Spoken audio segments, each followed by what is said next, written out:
Okay, I think everything should be up and ready to go. Alrighty. Okay.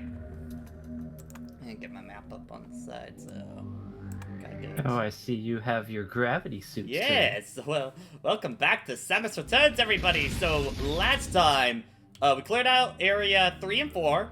So now we are on area 5. We just got our gravity suit and spacer beam. So now what we gotta do is, okay, so we're here, the elevator's there, so we need to go, down to the green door over there. I'm assuming you've gotten phase drift. Yes. Though, just as a, reminder, for, like, the doors that have the green doors that have, like, the bugs on them, how do you get rid of those? Should be wave beam. Wave beam, okay, I think that's what I'm missing, at this point. Where? Hello, Metroid. Hello. Huh? I have no, abandoned big- friends to join this. Big question, Pat. Have you gotten screw attack yet? No, I have not. Okay. Well, you want to by the make sure way, we get Kevin, that before we go. Kevin, thank you for giving me permission. Yeah, no problem. Now do I have to constantly ask you to do it? By the way, Pat, since you missed it, I had a last-minute decision of I really want to stream, so I'm just going to stream. There were 3 more casualties today. Oh no. Ruse the Zubat is dead. No! Pack-a-Back the Geodude is dead. No!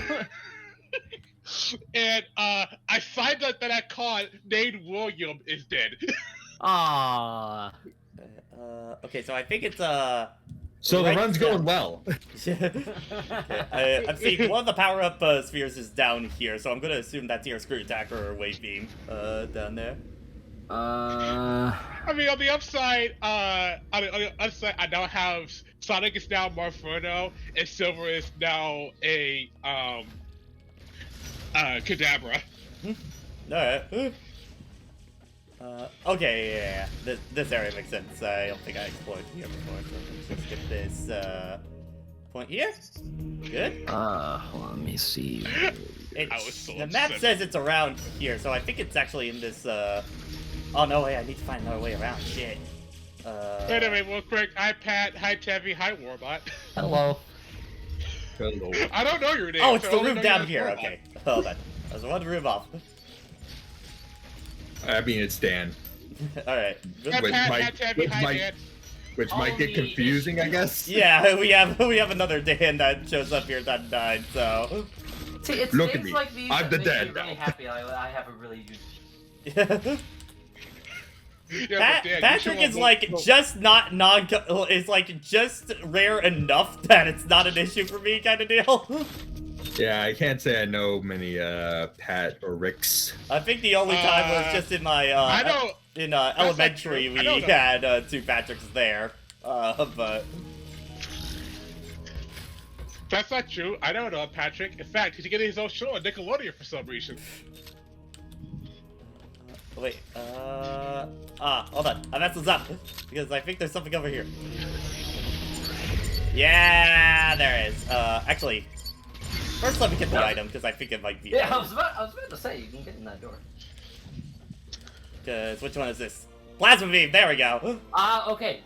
Okay, plasma beam. This is what you need. Yeah. Cause we got wave beam way earlier. That's right. Yeah. Yeah, the purple bugs with like the 3 eyes, that's wave beam, but this is plasma. But the green bugs is plasma. You know why? Because sometimes I forget that's plasma because in Prime, it's red. The plasma beam in Yeah, there. plasma so. beam. Plasma beam's red and prime, but everywhere else is green. Alright. Well, first let me it won't let me back in. Damn it. Okay, we're gonna make the long trip around for that.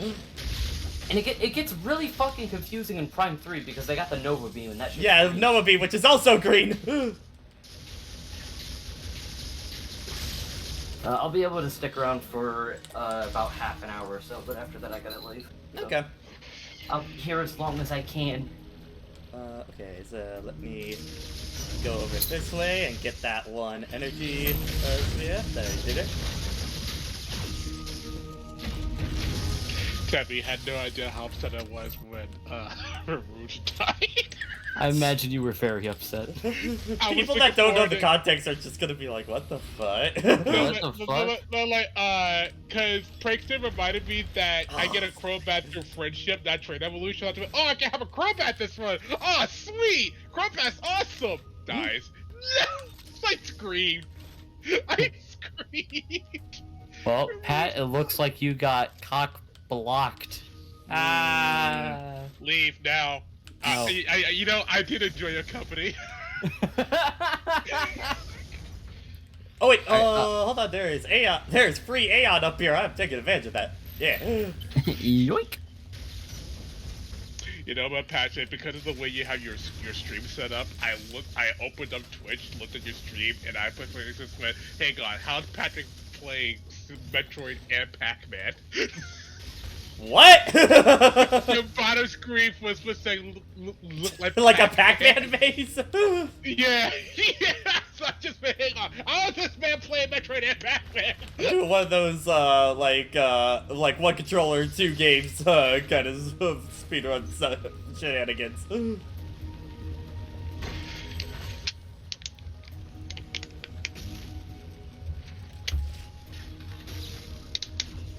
Oh, Brandon, is that why Dragon Ball Fighters hype is trending? Is that the reason why? Why? Wait, what? What's happening? Apparently, a new patch for Dragon Ball Fighters is coming soon. Is it gonna? Ooh. If it, I'll only really be interested if it actually gives us rollback kind of deal. I saw a lot of people when I went into a lot of people just say like they want OG Goku Super Saiyan Goku back. Oh, because of it, his stanky His leg is 2M. bad. Yeah, his 2M. Yeah, they want his 2M back. What's the stanky leg? Bring Okay, back the 2M. I literally just opened up Twitter and 3 posts in a row is please bring back Goku's 2M. And it's all the same fucking image. Alright, well, now that we got that done, now we can properly hunt down the well, actually, first what I want to do is get the screw attack at this point. Scoot. Okay, so I'm just seeing up where we have gotten items. So it should be right up there is where we need to go. So that green door. Yep, green door, and you got your super missiles, so you should be good. Yep. Thankfully, now we're at the point where just like I'm starting to get Samus Skin so I can go around in a much more comfortable fashion now. Yeah. Pat, you want to take a wild guess how many more items you have, including screw attack? 0. Next one? Well, you got screw. Well, we're about to go get screw attack. Can you think of any other weapons that we haven't seen yet? Powerbomb? Bingo. Ah. Guess how many power-ups Area 6 has, Pat? 1. 1. And it's power bombs. Guess where you get power bombs? Area 6. Right at the end of it. Okay. Actually, wait. Am I able to? All these areas don't connect, bitch! Brandon, if anything, I would rather them just buff Goku Black than nerf UI Goku. I mean, a little bit of both, just because, like, the thing I don't like about UI Goku in Fighters is just that character is so not designed with this game's online in mind, kind of deal. Nerf UI Goku. Shit. That's what I just don't like about him, is that he's supposed to be reactionary and stuff like that kind of deal, but you can't do that with that game's online kind of deal. I want Ultra Instinct nerf because my buddy Keaton just fucking like is a fucking tryhard with it. I'm like, dude, this isn't fun anymore. Please nerf this stop. character. And then the argument is, we'll get good. It's like, fuck you. But I don't wanna. But How can I get good if you put this wall in front of me, you ass? Because it's weird. Because any other team that he picks that doesn't have Ultra Instinct Goku, any other team that he has that doesn't have UI Goku in it, I can win perfectly fine. Like, yeah, That's I a lose couple, sign but- that your friend is being carried. And I talked to Chris about it. I'm like, dude, this guy's getting carried. I'm getting kind of pissed. They should buff my man, Blue Gogeta. My man I gets mean, that. people are always on buffs. They only want nerfs if it's not their character. Yeah. Bingo. I just more don't like it because that character made me stop playing that game kind of deal, just because of how unfun it was to play that character online. He's a piece of shit! But yeah, just please buff Goku Black. He seriously needs to. Oh my god, I miss playing him so much. It's just like I can't do it. Like none of his stuff Like- works anymore. None of Like it. for the longest time, I didn't really understand why Goku Black was considered to be the worst character in the game currently. But then I remember finding a video when they broke it down, where the general thing is, it's not particular. Like the main thing with Goku Black is just the fact of what he can do is perfectly fine, but everybody else in the game can do what he does so much better that he's not even worth using. Yeah. It's like the freaking League of Legends problem. It's just like keep adding new characters, and it's like, okay, there's this new guy. They do this thing really well. This person also did that. Yeah, but they don't do it as well anymore. Don't play. That especially happened in like unless the new one gets freaking strike, and then it's like, okay, well now I'll go back to the worst one because that's available. yeah, like that also happened in Smash 4. I mean, Shulk wasn't considered good, but like it's once Cloud came in, it was like literally Shulk just got completely replaced. There was no reason to play Shulk anymore. Like Cloud literally had everything in his kit just significantly better. I mean, that's not true. There's one reason to play Shulk. You like Shulk. What if I hate the fucker? Then I have no incentive. Yeah, I don't even like him. Why you playing Shulk in the first place? It's almost like there are other characters in the game to play and stuff like that. Hey man, sometimes you start with a character because their gameplay is interesting, and then it stops being interesting, or there's someone else more appealing. Oh, I haven't gotten a chance to ask you about it, Pat. How are you liking the Zeta Metroids? Not fun. Especially because I have to go. Especially since I have to go back to Ice Beam. It's just like I can't use any of my beam upgrades on these guys. You know, honestly, I like these guys better than the Stage 2 Metroids. I mean, true. They don't run away and stuff like that. Yeah, I like them better, and like these Metroids. And have you run into your first Omega Metroid yet? I don't think yet. Okay, I want to see like the Zeta and Omega Metroids better than the Gamma Metroids.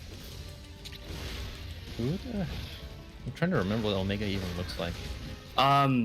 They're dinosaurs. Those are like the big giant ones right now. He's red, black, and he looks like a way bulkier Gamma. Yeah, they're just bigger, like bulkier, more dinosaur-looking versions than the Zeta Metroids. And they hate Eggman. My answer, Jason. Alright. Drink some water and say nothing. I would have opened up like a soda can for something much more audible, but I would require too much work. For a simple joke. Yeah. Also, I don't actually have any soda. We have like more or less sparkling water, so you know, I'm not gonna drink that. Where'd you open some more? Okay, let's see. Brother, no!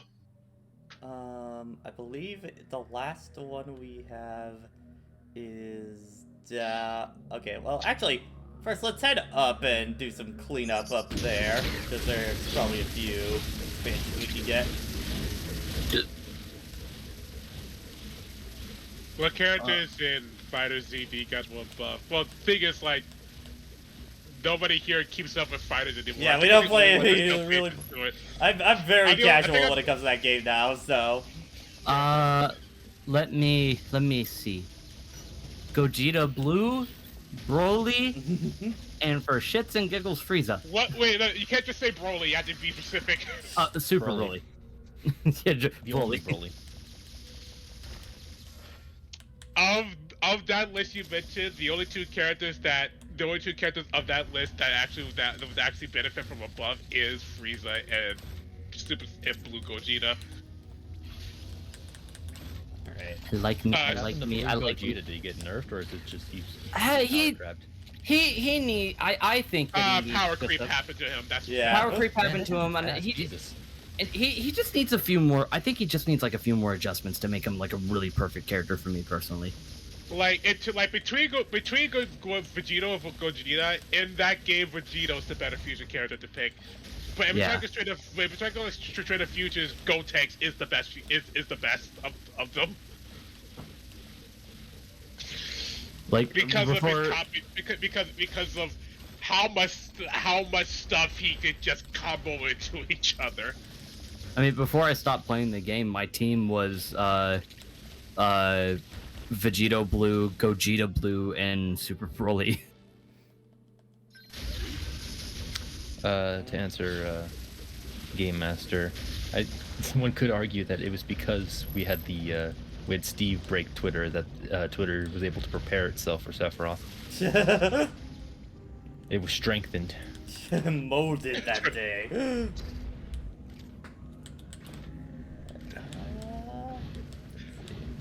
Oh wow, Sora's trending, and it's not because of Smash Brothers. What is it this time? Something with Melody of Memory. I don't know. Did people rediscover the accidental Sora voice from Haley Joel Osment? You know the one. I know the one, yeah. Yeah, that is a fun clip. When he accidentally hits the range, yeah. Yeah. Yeah, Sora trending. If you don't know what I'm talking about, look it up. Sora for president because of that meme account. People shitting on the fact that Sora. No wait. And someone actually defending Sora's joked reaction over seeing Riku again in Kingdom Hearts 2. Oh. I mean, that's been a That's that enough to get it trending? No, that's just No. one person. Okay. That is Going down the an list. old discussion point. People are. Yeah, Pat, I don't think you're gonna be able to get that frankly, yet. Pretty I'm gonna give it one more attempt. Focused, I got actually. an idea. What about Super Saiyan? What about Super Saiyan 4 Gogeta? The consensus is, last I checked in, he's a really good character, but not top tier like everybody thought. Okay, fuck me then. Sequence breaking.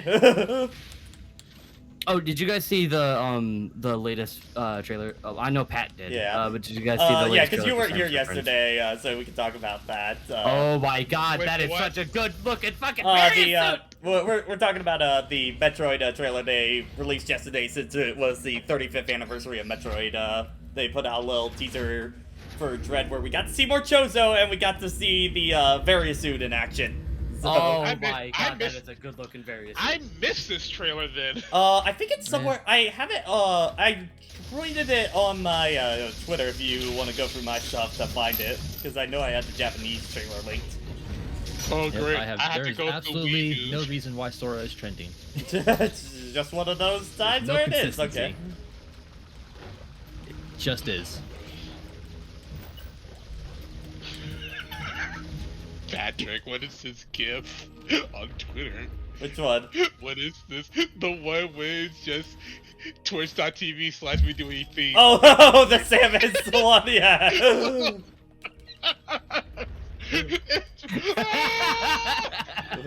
He's just shaking with rage. She. Thank you. Gee, yeah. Did I not say she? You said he. You said he. Sounded like you said he. She's shaking with rage.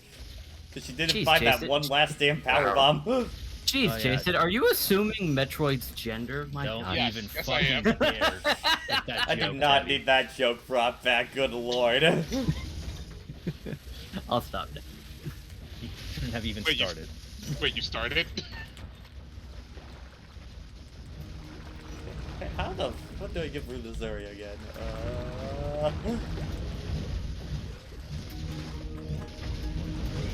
Okay, well, let me see where you're at right Am I able now. to go up from? By the Um, way, Stefan, Hi. remember yesterday? I think it was here we go. yesterday when we, where we were talking about the that show that Crunchyroll is coming out with. Yes, we. Okay, talked about it a bit. Yeah. Now I do remember why people were upset at it. The big reason why people were upset at it was because Crunchyroll, I think, upped the price of their subscription service with the idea being that together that they want to help support the anime industry, so that way animators would get paid more. And then and then came out with the announcement that they wanted to like produce their own IPs.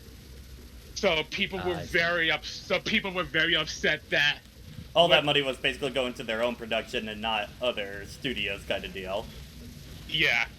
Okay, that makes sense. Yeah, no, I can see that. That goes beyond the show itself and more the situation around it. But yeah, that makes more sense. Yeah. Okay, so let's see now. If it's just a situation that was just the first one that they showed, thus it got the bulk of it, thus it got the bulk of the Got the bulk blame. of the hate. Yeah, Yeah. makes sense. There's another topic of shows, but actually mangas. I'm about to start the spring tournament arc. In what? In Haikyuu. Haikyuu, okay. Like, that can apply to a lot of shows. I was just talking to Jason specifically. The rest of you might not as well be here for that conversation. Yeah. So that means that you are well beyond. You saw the block. I mean, I messaged you when I saw the block. Oh yeah. Get That's your right, own you did. DMs instead of sending memes to everyone else. But yeah. But so it is that match that is 10 episodes. Oh. Good lord. It's one of the things where you just like, wait, this single match is 10 episodes, but then you actually see it and go, oh, that's why. Yeah, no. Even the manga chapters actually for it, you really feel its go its length. Yeah. But they do a lot with that length because it's not like a Yu-Gi-Oh situation where this match is still going on. We need to talk about our motivations again for why we're even in this arena. Yeah. How many times does Joey need to talk about his sister's eye surgery? Like, get it, bro. How many times does the dub need to say the phrase "heart of the cards" again? One thing, when I read the manga, whatever. After reading the manga for OG Yu-Gi-Oh, I remember actually getting a little upset about Joey's sister. That full reason being of why did he need a new reason when there was already a reason for Joey to get the prize money anyway. Like, it came up with this whole thing of, I gotta get the money for my sister so I can pay for her surgery. And then, like, what was the additional motive? Yeah, what was the additional one? I'm actually trying to remember. No, like, the original motive was the fact that Joey's dad was an alcoholic and ended up spending a lot of money unnecessarily. So Joey originally ended up joining a show that had like a large prize. There's the game show. Yeah, so he. Oh wait, is this original Yu-Gi-Oh you're talking about? Yeah, he's talking before Duelist took over because marketing. Yeah, because as far as like the West was concerned, Season 0 didn't exist. Yeah. I mean, it was still weird because like my introduction to Yu-Gi-Oh was of course the anime, and then I picked up a copy of Shonen Jump, one of those tankobons that had like a bunch of the stuff, and then it started like right in the middle of Death T, which couldn't be any more far removed from everything else. And I had to look at it as like, is this even the same series? What's with this perverted baby? That's still one of the weirder ideas Takahashi did, and I'm not sure I'm on board with it. Thankfully, that child did cease to exist. Good. Not because he died, but just because he was gone. Never mentioned again. It was just one of those things. It was just one of those things where they just kind of replaced Joey's dad with Joey's sister. Yeah. Like instead of trying to have some immediate stability for Joey and his dad, it was like, no, we gotta save my sister. It's like, when you think about it like that, yeah, I can see that kind of a weird thing where it's like they feel like they need to change that. But I do think helping the sister more than helping your dad is something that some people will more immediately attach to. Because like, especially in Japan. From what I hear, it sounds like the dad is a piece of shit. So why bother? Gambling debts and all that stuff. I mean, yeah. So screw him. Who cares? Well, Joey does. He's still his dad. I mean, at some it's point... actually an interesting discussion point that Yu-Gi-Oh was certainly not built to discuss. Yep. Yes, the societal issue platform that is Yu-Gi-Oh. Yeah. Like another thing that I found really interesting when I read the manga is the fact that when I remember when I originally watched the show, I just had this idea that Duke Devlin and Joey's sister were on the season and were all like filler scenes, that these were filler characters that they added. They made them up for the anime. Yeah, but then I read the manga, I just went, wait, hang on, they're real? also like Rebecca. Would Oh, also no, yeah, she fit was in there. actually filler. Like, Yeah. no ifs, ands, or Yeah, buts. but she got like brought in later. Yeah, well, it's mostly just because for the filler season. It was just the moment of discovering that Duke Devlin and Serenity were not filler characters. They actually existed, like in the series. Oh, Those initial filler arcs were kind of weird, just because like since we hadn't actually properly seen like Yugi's like usual city, it's like it didn't really feel like filler, just because like we never got that first season. Yeah. Yeah. and even then, I actually prefer the Yugi's duel with Duke I prefer the manga version than what we actually got in the show. Because the manga version of that is they actually use that duel to actually help Yugi's character. Because I realized that in the show they split the events of that duel into two, where in the show they took the shattering of the puzzle and Duke Devlin and separated them, whereas in the manga they're actually one and the same. Where Duke really wanted to challenge Yugi, and the Well, more condition. like he was forced to by his father that was holding a grudge. Yeah. And so like Yugi, so the puzzle was taken away from him, so Yugi had to do that duel by himself. Yeah, The actual duel itself was all by himself. Yeah. Yeah, the actual duel itself was beat for beat the same, but the context around it was different, and therefore I like that take better. Also, we didn't have to have Joey in the fursuit and add so much unnecessary context or fuel for fanfiction. Yeah. The anime made that definitely feel like a filler fight. Yeah. Yeah, got that. Got one more Metroid in here, then we can move on to Area 6. Woo! Yay. Also, the situation of Duelist Kingdom, Yuki versus Joy was actually a filler fight. It was in the manga, and I just went, oh. I remember like discovering that live. I remember I was like in a Discord call with some of my other friends from university, and I was reading that, and I said that out loud, like my actual realization. And my friend was like, "Wow, that actually makes a lot of sense." When he was thinking about how it was paced and all that stuff, he's like, "Yeah, no, that actually makes sense." Also, where it unintentionally makes filler. Yugi a massive dick. Oh yeah, in hindsight with the freaking yeah, because in the manga when they had to face each other, Yugi just went here to take the prize money. I just want to fight Pegasus. Like Joey's like, why would I get in your way of saving your grandfather and also the Kaiba brothers? Like, no, fucking kick his ass. Yeah, so he immediately surrenders and Yugi just gives up the prize money. Which makes a lot more sense, honestly, in their context. Yeah. Even though I liked the duel and also the song that they added in before that duel started, no matter what. It's hard to go back to it. I mean, I think as a kid, I just thought like, okay, who's going to face Pegasus? I mean, like it would have been either Joey or Yuki, like for the same reasons. I do think it's kind of better in the manga because that's what kind of adds to Battle City is the fact that Joey's more or less going into Battle City now because he's gotten the passion for dueling and now he wants to kind of prove himself as a duelist, which is why he wanted to face Yugi at the finals, which actually gives a bit more weight to him beating Merrick and facing the odds so that him and Yuki could have their first real duel that isn't one of the hundreds of off-screen ones where Yuki slapped him. Dunked on this man.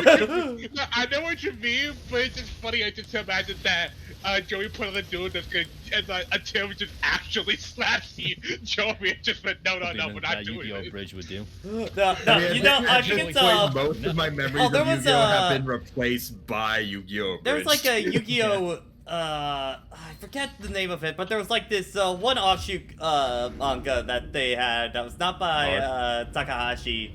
I think it's like Yu-Gi-Oh! Y or something like that. R. You're thinking of R. Yes, Yu-Gi-Oh! R, that was it, yeah. And there's one point I remember Kaiba just strolls up at one point and he just smacks somebody in the side with that giant briefcase that he has. Like, the only contact you need is, like, once again, someone's like, I'm going to take over Kaiba Corp because I want your resources because you guys are about to take over the world. And Kaiba gets back from being on extended vacation, I guess. It just comes in with his briefcase of cards and just hits the dude in the side of the head. And he's just like bleeding all over the next panel kind of deal. It's like, fuck you, what are you doing in my house? Just wondering, sorry, remember when Bandit Keith got like ejected out of Pegasus's castle? Yeah. Did he just die in that or what? In the manga, he straight up dies because in the manga, how it works is the fact that he ends up pointing a gun at Pegasus's head. Of course, because just finger guns. Shots are just pointing at people because in the manga, what Pegasus does, he uses his Yu-Gi-Oh magic, because that's what I call it at this point. I mean, where he it's supposed to be manages to Egyptian magic, but it's stretching the definitions. where like he reverses the gun back at Keith and then makes them pull the trigger. He merges it with Keith's hand. Yeah. And then he can shoot himself with that. So it's early Yu-Gi-Oh! Nightmare fuel all over the place. Oh yeah, no, it was a horror manga before it became card games. Yeah, so like Bandit Keith in the manga is dead. Hella dead. I still even remember with even like the anime version, like in the Japanese, yeah, he gets knocked out the thing, falls into the ocean, and is picked up by the rare hunters conveniently. Yeah. And in the dub, they had to add a very audible "ow" when he hit the ocean because you had to make sure that it didn't sound like he actually might have died from that. Yeah. Okay, yeah, I'm looking up the shot. Yeah, there's like this is borderline a JoJo. Yeah, like JoJo Part 1, like, especially. No, not even JoJo Part. I would think like Part 5. I could see that happening in Part 5. And ironically, they were inspired by Egypt. It's like reading through the manga Yu-Gi-Oh is actually really interesting. Yeah. Because it's really interesting just to see the changes that the anime makes. I think we were talking about it.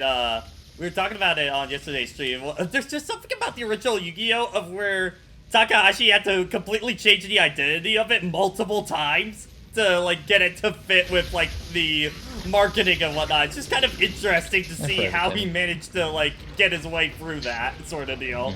Like I can't think of a series more controlled by the marketing. Yeah.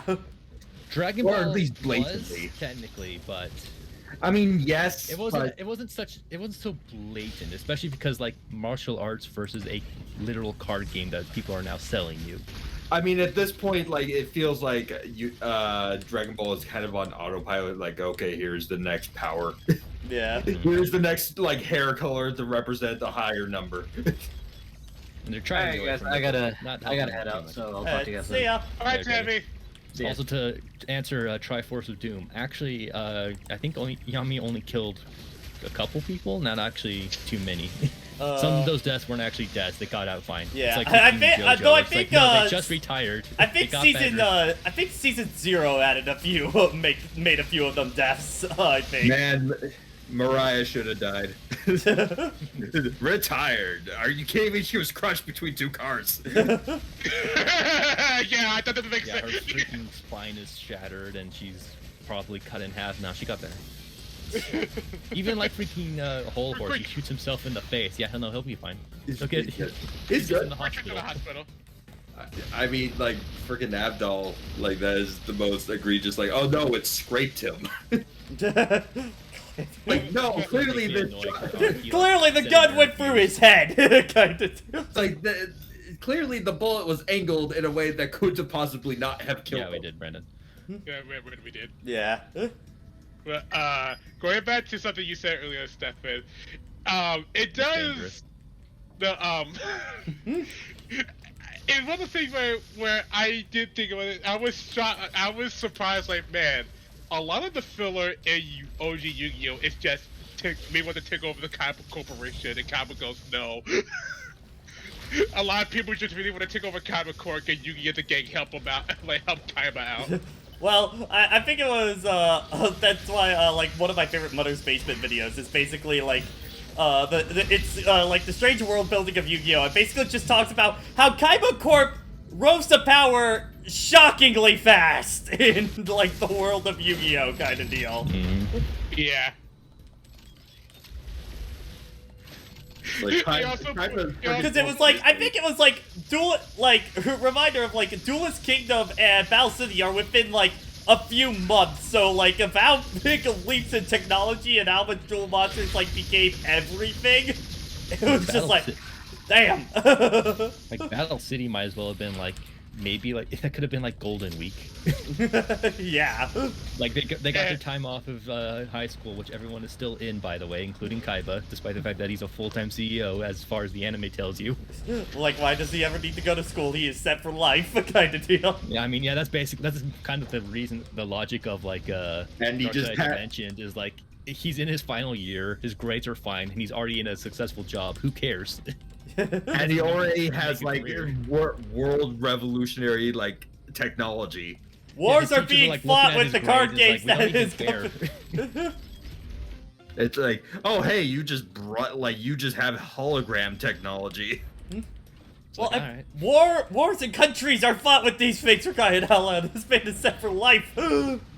It's also like the fucking like the blue eyes white dragon jet he just has. I think it became way more blatant in the anime, mostly because- Where like it seems like Kaiba just has a private army. Yeah.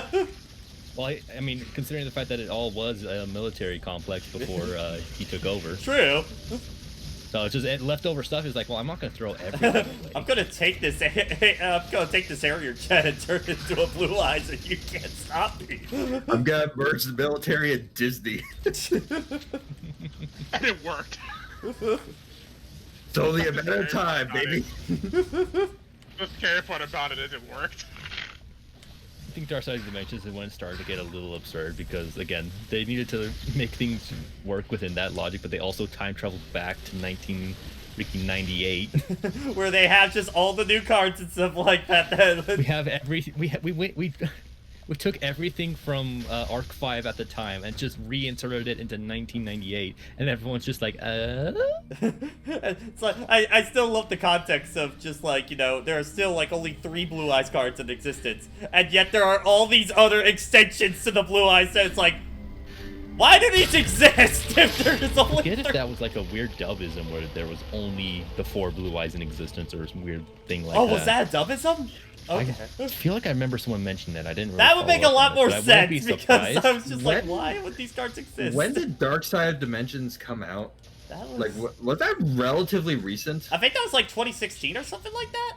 Yeah, it was like 5 years ago or something. Yeah, so like recent-ish. Yeah, it was right in the middle of Arc 5, which apparently, because they took staff away from the Arc 5 anime, those arcs, or phrase of words, but whatever they were anime at the time really suffered for it. In And the I US, know- it came out in 2017. Okay. Also, just wondering, like, is Bakura his own person, or is he just a facade of Yami Bakura?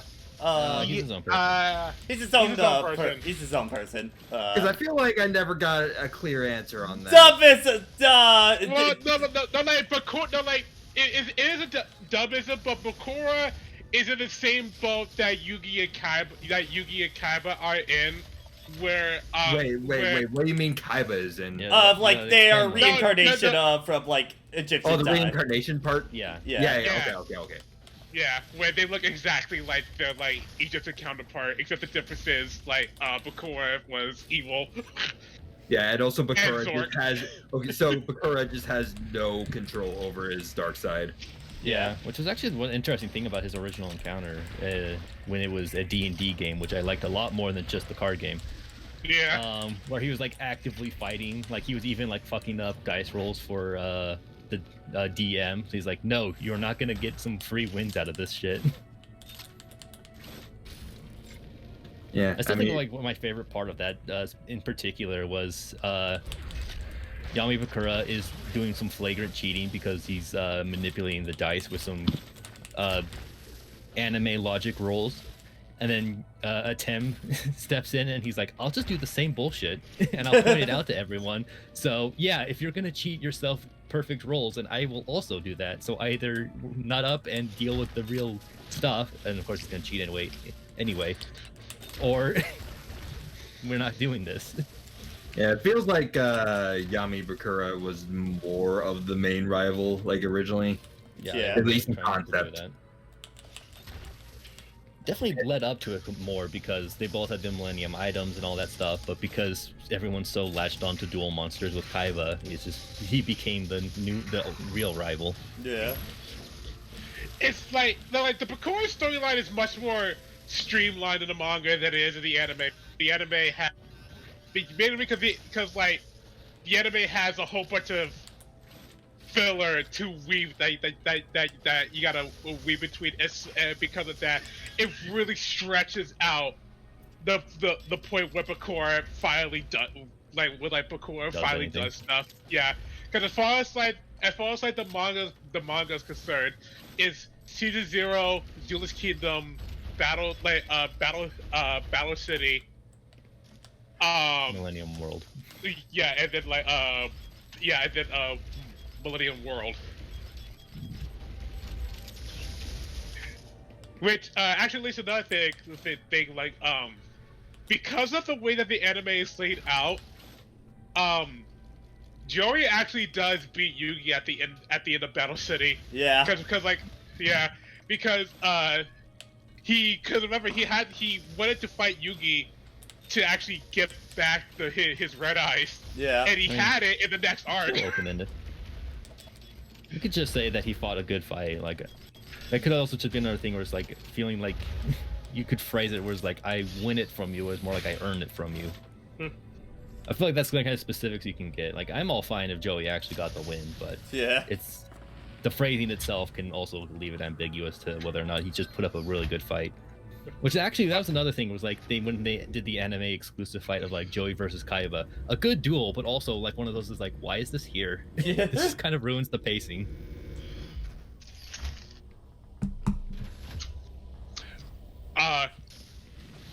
Even though the season 4 overall was just like a very dumb season, Joey versus that Australian guy. The one where he just becomes a fucking Power Ranger by the end. Kind of. Yeah, it's like, I love that duel. It's so stupid, but it's stupid in like the awesome way. I always still say I think that's like the worst season of the original show, but it is absolutely the best of Abridged by a mile. Oh my god. Oh yeah, no. I mean, just seeing the like summary from Abridged, because like I fell off of Yu-Gi-Oh by that point.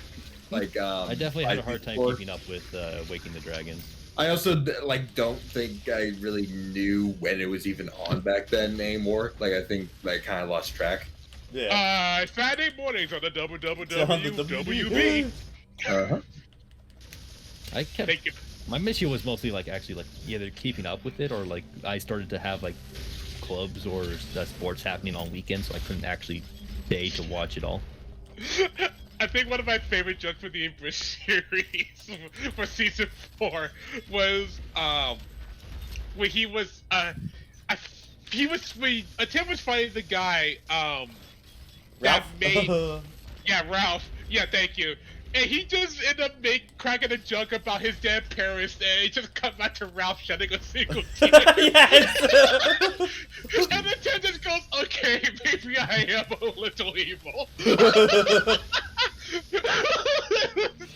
This series is done by Martin Bellany, also known as Little Karibo. Yeah. Brandon. It's just something thing about him cracking that joke and then the character actually gets really hurt over it. He just goes, alright, maybe I am a little I think the other one was just Bobby, like when they no. have the giant serpent at the end. It's just like, oh, it's got 8 attack points. Oh wait, hold on. Okay, now that might be a challenge. It's just like when like them would Guardian be absurd Yato numbers in gets Yu-Gi-Oh. destroyed. He just goes, "Mommy, no." But I also could have Guardian went Yato. Guardian, no. Wow, I that also sure could've is a went for dual him to- monster. I also couldn't wait for him to get to that door just because I knew, because of the very obvious, because I remember just thinking the first time I was watching it, you don't have. Why are you playing the Silver Ray Capcom? Yeah. You're only playing it because you're going to lose. But by losing, you lose actually nothing. There are no stakes in Why that are you duel at playing all. There's no Why are stakes you in this doing duel, this? actually. He has to play the Silver Capcom. He gave that card to Which I you. love the Why approach are where it's you like, playing wait, I'll lose a card game? Oh. King of games, bitch. It's just like the only reason why he played it, because he was going to lose. I can't wait till he gets to Millennium World as well, because I know Martin is still very of like, okay, so Darts gets a whole redemption arc thing, but meanwhile Bakura, the guy who actually kind of had a point, no, he's just pure evil kind of deal. I can't wait for him to get to that part.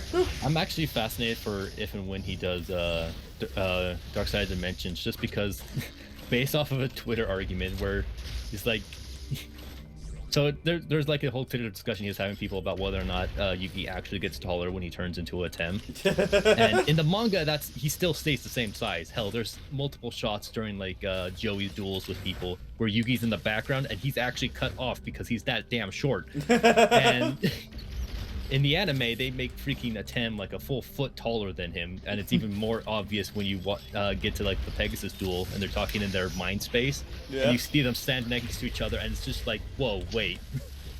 So he's gonna make the joke where Kaiba wants to travel back in time, not to duel a Tem, but just to prove that he is indeed the same height as Yugi. It's like Frieza and Bulma wanting to be like a foot taller kind of nonsense. But it's that kind of created the decision where when you watch the show, you just look at the group and just go, how you guys are stupid. He's very obviously changing into another person. It makes much more sense in the manga because his height doesn't change. But in the anime, his height changes. You just go, I can't believe Yugi's doing Well, all also this stuff. it helps in the manga. There's probably not a voice difference or anything like that in there Yeah, too. also, I Yeah, think in the you don't Japanese, suddenly like, change into Dan Green. you Yeah. definitely don't have the Dan Green exaggeration. Like, I know even the Japanese actor, he's mostly just his disposition is changed with how he voices Yugi as Yami. Yeah, because like Yami Yugi is more intense rather than a different person. Yeah. Like it's not obvious. Yeah, well, then again, the dub was like very blatantly going for like a Shazam type thing, even with him yelling out the name of the show when he transforms. So Which kind of I died understand off the over logic of time. why they had him go much more different range of his voice. I mean, the marketing worked. Yeah. Yeah, no, it did a good job. Made it Oh, yeah, real no, easy that's to what make fun kids of me want. as a kid, though. That 4Kids marketing. It just thrived on shows like Pokemon and Yu-Gi-Oh! Just something that they can very clearly market as poison. Yeah. Is where like 4Kids shine. When they got their hands on One Piece, this is 4Kids outside of everything. This is not a show that would fit in your warehouse. You can't market One Piece the same when you can market Pokemon and Yu-Gi-Oh! I remember you talking about that interview with the person that made the One Piece rap, and just like him like learning later that One Piece was like a massive fucking thing, and he had no idea, sort of deal. Yeah, It's like just yeah. a horrible realization. Like, oh, I made a terrible mistake. No, The One like Piece no. rap is great in its weird awfulness, but yeah. It's like, I think I remember when Mother's Basement was like doing his OP fix, and I was immediately saying just like, One Piece rap should either be dead bottom, middle, or like top, and it would absolutely be like understandable sort of deal. I think it got bottom just because, like, even though he praised how fun the actual rap and the editing is, as an actual like visual opening, that's just a compilation. Like, man, it sucks. Dodgy cooking, Chopper's doctor. Chopper's doctoring. Yeah, no, like that is later fair, when, Triforce. like later in the show where in the series when they get Sanji a chef for the ship and Chopper this reindeer through One Piece nonsense is also a doctor. They still had to add them into the opening, so they just went Sanji's cooking, Chopper's doctoring. Yes, doctoring. That is a verb. Like, they didn't get to Robin, did they? No, No, I don't think they got the wrong. Lead Um, to her no, joining. Robin Jordan. Wait, did Robin showing up in the Wait, did four series? kids Yes, get to Rob. Alabasta? Yeah, Yeah, they they, did. I don't think they finished Alabasta. No, they did. They did. They finished on Alabasta. Okay, yeah, so they you didn't. get They the didn't do But Skype. She wasn't like a proper member of the crew at that point, I guess. No, she wasn't. Hey, Alex. One Piece. That's right. One Piece. Yes, we are talking Robin about arc. 4 Kids One Piece. Oh God Almighty! I think somebody. I forgot what I heard this. It might have actually been on one of the charity events where they were joking and saying, "Could you imagine if they had to go through every current member of the Straw Oh, we were Hats?" just talking about that. Someone is gonna make their attempt at recreating what that would look Oh like. yeah, I know. Someone is gonna be insane enough. I'm to try surprised that. it hasn't been done yet. I mean, What Brooke, would you you- kind of just Brooke, take the what would you Brock What do you approach. think of Robin? I mean, I guess you just take the Brock approach. I don't know. I mean, also, yeah, no, actually think about it, like, what does Robin actually do on the crew?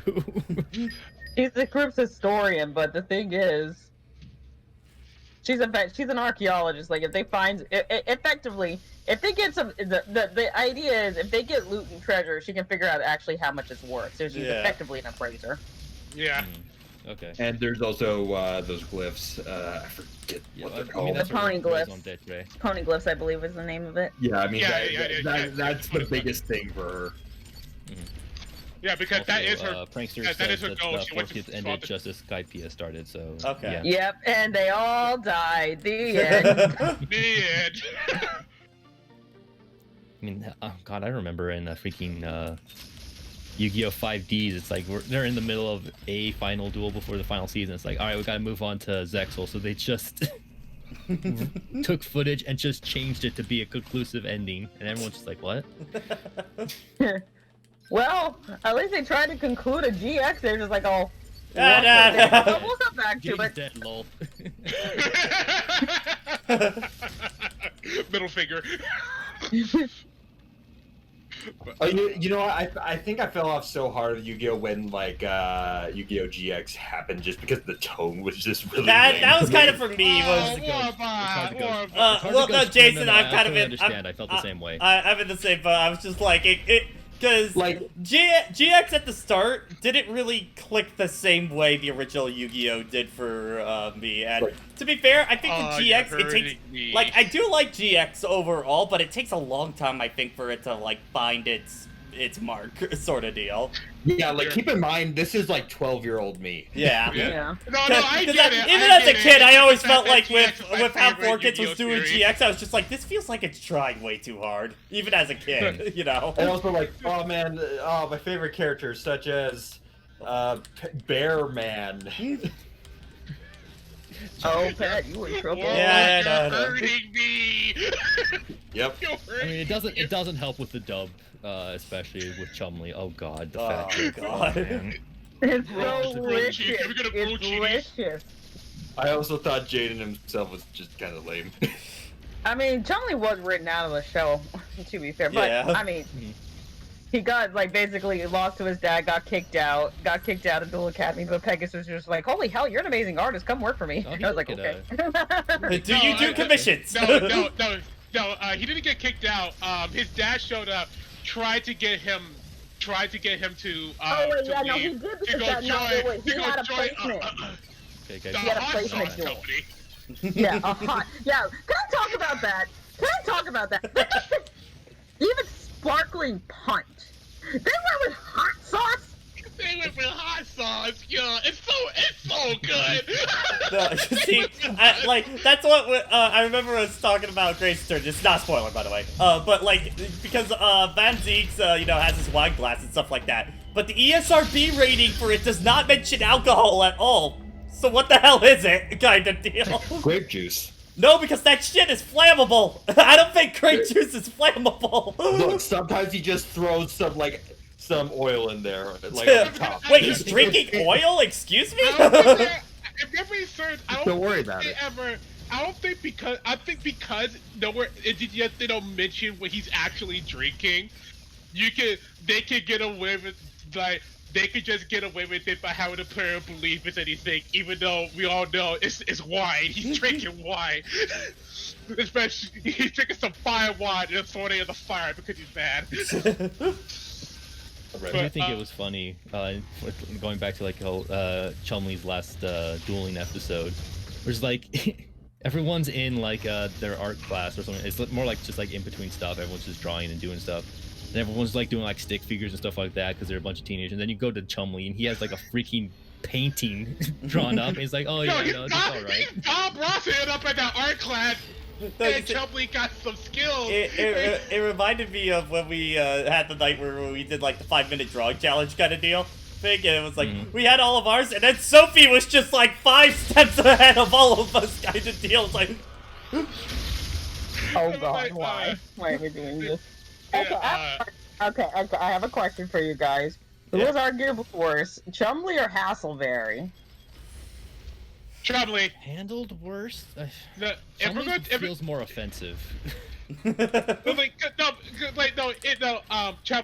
because the differences, at least Hasselberry on the rare occasion actually had stuff actually had stuff to do. It was rare, but he actually had stuff to do.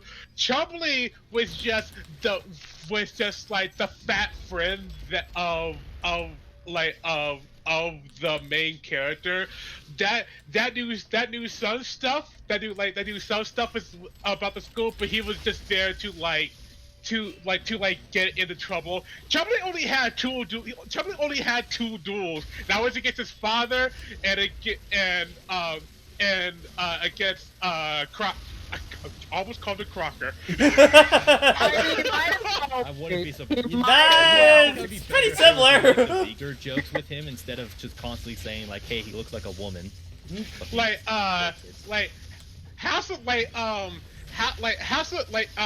Hasselberry was introduced to essentially become the new third friend for Jaden.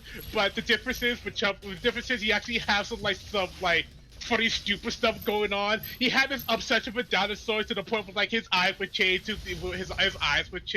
and then later we find out through his duel with Sartorius that he lost. You find out that he a bone in his leg was broken, and his father, who was digging up an archaeologist, took a dinosaur bone and put it inside of him.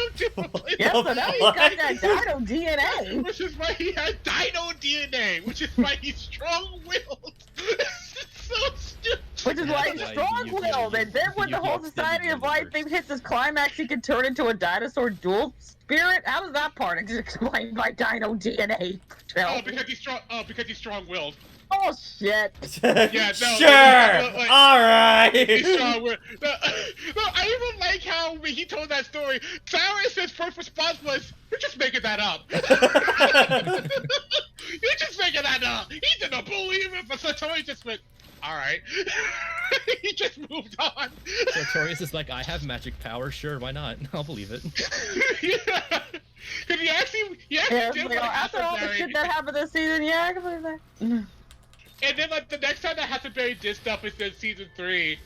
Was it season 3 where he had a duel because of whatever sound wave or whatever was going throughout the island. It was also affecting Hasselberry because he's part dinosaur. So the only way to calm him down was by challenging him to a duel. So it's a guy from Australia who had a crocodile on his back. Okay, I got back what about dino DNA? Wait. I think I'm good. I don't need to know. Alright, who's Bob as the dinosaur? Hassleberry is Barney the dinosaur. Yes, Barney the T-Rex. Dino DNA. Dino. Yu-Gi-Oh! Is a wonderful spin-off series trying to justify card games. I love GX. I love Buy more cards. It has some wonderful stuff, some really stupid stuff, and then season 3 happens, which I thought was the worst season. It actually is the best season. It's like if you actually want some dark shit to happen, there's your season, like season 3. There you go, problem solved. I will say, So let's see. You get you get introduced to a new rival character who's actually pretty nice, and then a monster who's completely horny on main for Jaden and will do anything and everything to get to him, including kill everything he loves and holds dear. Yeah, you both kind of yonder, right? Freaking. We also find out that Jade is supposed to be the Supreme King that was supposed to go up against the light of destruction.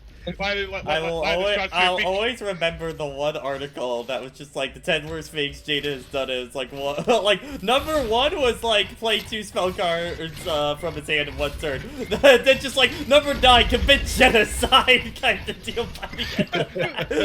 But then no jokes, as like silly.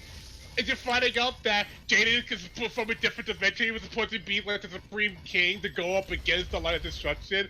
As dumb as silly as that sounds, I actually like it from the pure perspective of, oh, finally. They're like, oh, finally, light is bad and darkness is good. It's almost Well, like here's the thing. They established that in the previous season with the Society of Light.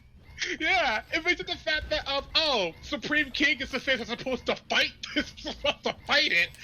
That's Jaden. It's just like, oh, all right then, good on you. Thank you for thank you for explaining that. Man, I don't know about Shadowbringers. I just got to it, and I don't know. But I say all this, but there is one thing that GX did that is dumb, but is actually dumb. It's like, oh, that actually made me mad dumb. Alright, so we have Cyrus's older brother Zane, who in the beginning... Shot caller! Are we talking about the fucking shot caller? Yeah, in the beginning, he is like considered like the best duelist at the school. He is graduated to go on to the pro league. He's having a hard time out there because hey, welcome to the real world, kid. And he's not doing so great. He then discovers underground dueling, where every time you take damage, the shot call that you wear also goes off and damages you. He actually likes it, and it also makes him a better duelist. So he ends up changing like his whole thing, where like in wrestling, he's like, I am now an evil. Yeah, he does a complete wrestling heel turn kind of deal. He is a fucking masochist. Okay. Yeah. So wait. Who has the color? Is it Cyrus or is it like Zane? Oh, Zane. Zane. It's Zane. And then season 3 happened, where Yu-Gi-Oh! Malarkey, Zane is up dueling pretty much the antagonist of season 3. And you find out over that Zane is suffering through heart issues. And we are meant to believe it's because you keep shocking your system with your underground dueling nonsense. So, and throughout that duel, the more damage he takes, the more like his heart rate skyrocketing. Like he keeps taking the damage to the heart. So Zane decides that if he's gonna die, he's gonna die on like his own terms. When he summons his boss monster, pumps up his attack point to like an absurd amount. But because of that, his heart actually stops, and we thought he died. Season 4 happened. Turns out he didn't die. He got better. He came back in a wheelchair. And then we found out, oh, you wanna know why I was having heart problems? Why? It was because of the shot callers, right? No. What? Because my deck didn't like me anymore. Yeah, that's literally. What are we naming this Metroid? Bob. This is Bob the Metroid. Bob already. Yeah, I love Metroid. My deck didn't like me anymore, so that's why I was having all heart problems. And I'm gonna hand off that deck to my brother. This won't have any negative repercussions whatsoever. I'm gonna hand off that deck to my brother and combine it with the Cyroid deck and make it worse. Yeah, I I like think Cyrus, but his deck sucks. yeah, I feel like I made the right choice on stop watching Yu-Gi-Oh as a kid. Yeah. I feel like I made the right choice. Oh, how back was your last save? Well, remember, Samus Returns does Oh, does sorry, this whole had it. system, yeah. Oh, here's the thing, right? I fully acknowledge that GX has a whole bunch of weird and stupid stuff in it, but GX is still like my favorite Yu-Gi-Oh series. But I would say that the best Yu-Gi-Oh series is the first half of Yu-Gi-Oh 5Ds. Oh Yeah. yeah, 5D. First half of 5Ds is actually. And then it gets weird. I saw a couple episodes of 5Ds. It seemed okay. Yeah. Like first half of 5D is Hey, pretty you damn know good. Anything I say for GX. Holy shit! When we were going through Dan was going through Legacy of the Duelist. I saw the stories for both Zexal and Arc 5. What the fuck? Like, I will happily take GX's stuff after all seeing that shit. It's like, do they just let them do whatever? It really just- Apparently. I mean, all right. Zexal is fine. My thing with Zexal is I couldn't stand how annoying the main character was in the beginning. I fully understand that he's not good at the game and he gets better as he goes along. It's like it's just like I fully understand that part, but it's just the way that he blatantly ignores good advice.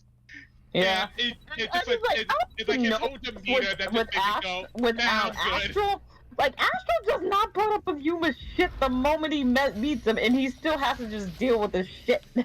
Yeah. Yeah, I just couldn't click with that, so that's why I got out of there. Arc 5 is just the main character cheats and nobody recognizes it. So, okay. You want with Arc 5, you want to get the most confusing? We went full multiverse theory on this thing Yeah. with Arc 5. So there's 5 different yous, like you, as in like so 4. people whose names start with you. Why you? And they combine and form this evil thing that sounds like fucking Skeletor from He-Man. Like, I looked at the dub, he sounds like Skeletor. Mm-hmm. It's like, is that really So the best dumb. voice you can come up with? Okay, this is gonna be kind of hard. Also, despite being Arc 5, it's only 4 dimensions. That's the weirder thing. Yeah.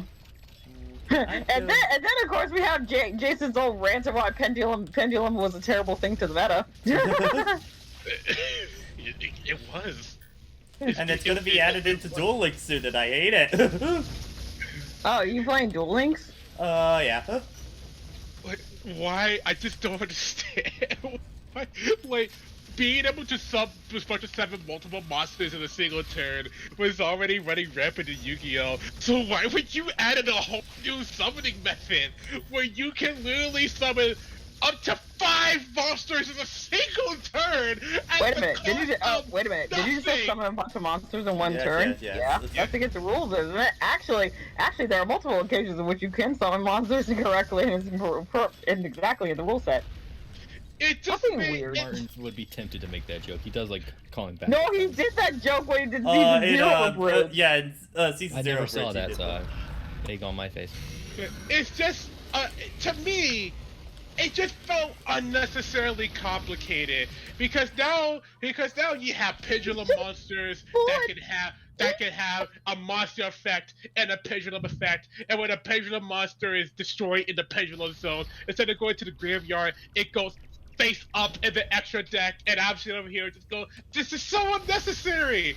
This is part of Karma Yu-Gi-Oh! As far as the rule set goes, and the fact that it's actually kind of simple to understand.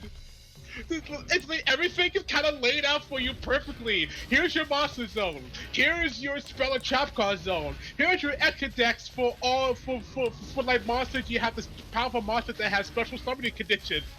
here's your graveyard. That's it.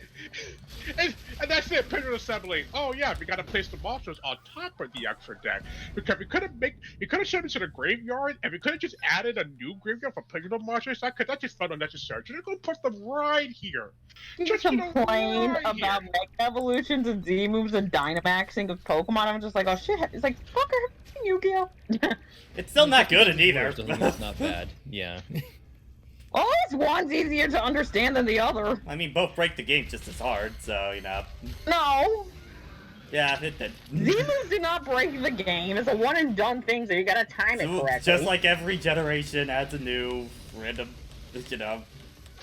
Yeah, okay, I think that started in 6. Okay. Yeah, that's been my problem with Pokemon ever since. It's just a gimmick for that generation, and then it never gets expanded on, and then it's just, oh, here's the next thing to break the meta, and blah, blah, blah. Like, Well, and also B, there's a reason why the main meta is doubles, not singles. well, it still breaks it regardless. I Get will away from that argue and look with. at this ugly motherfucker that Pat is fighting. Is this a Yu-Gi-Oh monster? I mean, it I could mean, be. could I be. thought you would have absolutely drawn this. I think, We talk about Teppy's complaining about 80s Ridley on that subject. Yeah, that Ridley art is finally making its rounds again. Okay, I just trying to remember what pulled was that up? I actually know I the saw part that that I in, could like, our- counter on this this guy. It's like, I don't remember. It's either the claw or the I think chomp. it's One or the other. chomp. I think, cause I think that It's gonna one give a I've little had bit more extra success particle on effect. actually countering. But yeah, I like- I look at 80s Ridley and I'm thinking it's like they attempted to make a knockoff Xenomorph and it just came out wrong to the point that it's not even a knockoff anymore. It's just what is it? so they already made a knockoff Xenomorph. So are you trying to tell me that they're trying to make a knockoff of a knockoff? Well, they didn't Yeah, make the I'm- Queen Metroid at that point. My biggest thing is mostly like, what's with the mouth, if that's even what you can call it, near its, like on the right side of the picture. Like when you get to like to the bottom of the head, like is that supposed to be a mouth? Is that a nose? Like what the fuck am I looking at there? Fuck if I know. Well, are we talking about the Like, I'm more Ridley confused picture? than anything. Yeah. Okay. Yeah, I think on the lower right of the head, I think that's mouth. But how it works, I don't know. Yeah, and like I know, like for aliens, it's like don't necessarily worry about it. It's like, well, actually, you probably should. Yeah, this is very like HR. Yeah, this is definitely HR Geiger Oh inspired. yeah, I know. It's like it went for its own Yeah, spin on it, but yeah. I think the early development for Metroid, even Sakamoto's gone on record saying Geiger was one of their inspirations. Ooh. Yeah. That At least I know how Yeah, to. at I'm least glad that- they didn't go full Geiger because like full Geiger's like way is a bit too much for me. It's like, oh, everything's phallic. Uh, That's basically I have no mouth, I'm a scream. That- Oh, that too. Oh god. Oh man. Like you want an art style that just unsettles me at every turn. That, like, the point and click also game.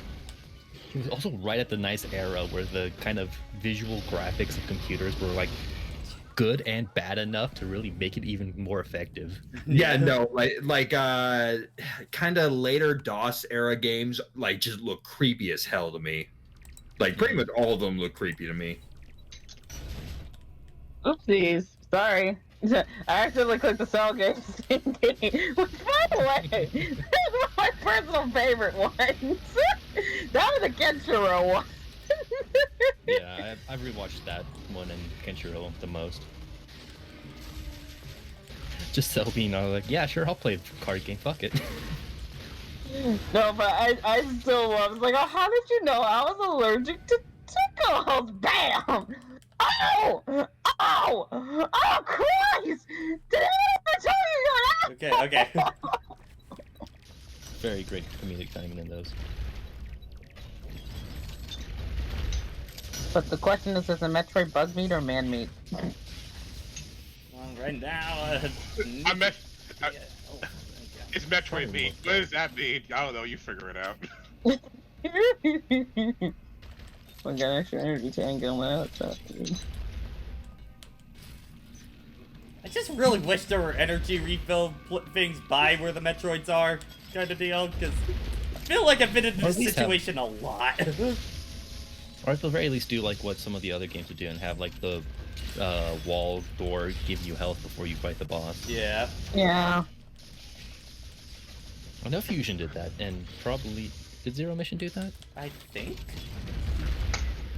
I feel like I remember it. I mean, Zero I Mission. rarely die to Zero Mission bosses, so I don't remember.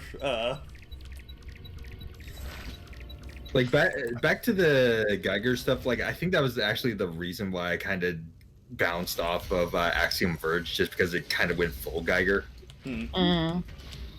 I never played Axiom Familiar Verge. I've with heard Axiom great Verge. things about it. Oh, on the subject of on the subject of games, anyone playing any cool games lately? The Great Ace Attorney. That you can- isn't the Great Ace 14. Attorney or Neo Tweewick. FF14. those Great games, Ace so. Attorney. Great. I said that isn't those two. You said I mean, what's what? it called? I mean, what's it called? I mean, because you haven't ever talked about how have your experience with that game been, Alexandra? Oh, hi, AD. How's my thinking? Wait, what did you say? With, Edie? Tweenie. How's I my- know you said not, but like since you barely talked about it, how have you been enjoying some of the gimmicks with the noise can go fuck right off, but other than that, I'm Hmm. with it. I have been playing a game called Chicory. Oh yeah, yeah, I heard I need about to it. get Yeah, that. Isn't that on PS4? Steam, probably PS4. And I would look I it think up. PS4. I can look. Yeah. Yeah, I've been meaning to get that one because I've seen a few things. It looks really cute. I need to get back on it. I looked. I googled it. It's a plant. Any specific game. I've been mostly And, playing, Metal Gear Solid 5, so I don't know if I've been It's on playing a great game PS4. lately, but Steam. Yeah. Okay. PS4 and Steam are the go-tos.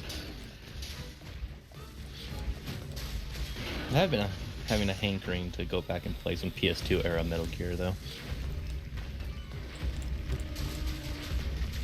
I just wish my PS2 actually worked better. Did you just say nerd? Not nerd. Node. That was such Oh. a weird one. Well, what's weirder, that or Colonel? We managed to avoid Or- drowning. I think Nerd Node is the weirder one, because at least that other one is Yeah. charming. Like It that makes me seems question really what the forced. original Japanese was for that. I'm on Reddit right now under. It's like I would have gone with like mole or something. Mm. Like if you're trying to like mistake words, like come Well, on, I nerd. think we can tell health-wise you're getting him further down if it did Yeah, two tails. I like think I that, just yeah. need to do one more. What I think I'm gonna do is each attempt just go back and grind for a little bit of health, because it starts me with whatever health I start the encounter with. Yeah. So I know this is a random one that for some freaking reason I happened to see just some random start of a playthrough for it on YouTube, and I was just like, oh, huh. I kind of forgot this game existed, and then I was looking at it. I was like, oh, I want to actually play this, and I Okay. couldn't find it. Someone found it used, so I'm gonna. So Okay, someone's what- shipping okay. me Code Vein. Go. Okay, Pat, calm down. Code Vein. What's that? Yeah. Oh yeah, that was basically the. I remember that's like the Vampire Dark Souls game, right? Yeah. Because I remember the advertisements for that when the game was just coming out, kind of deal. Code Vein and God Eater are like two of those games where like I've heard people talk about it enough, but I never know exactly what the hell they even are. That's why I said just probably look up some footage on YouTube and see if you want to play it. Hmm.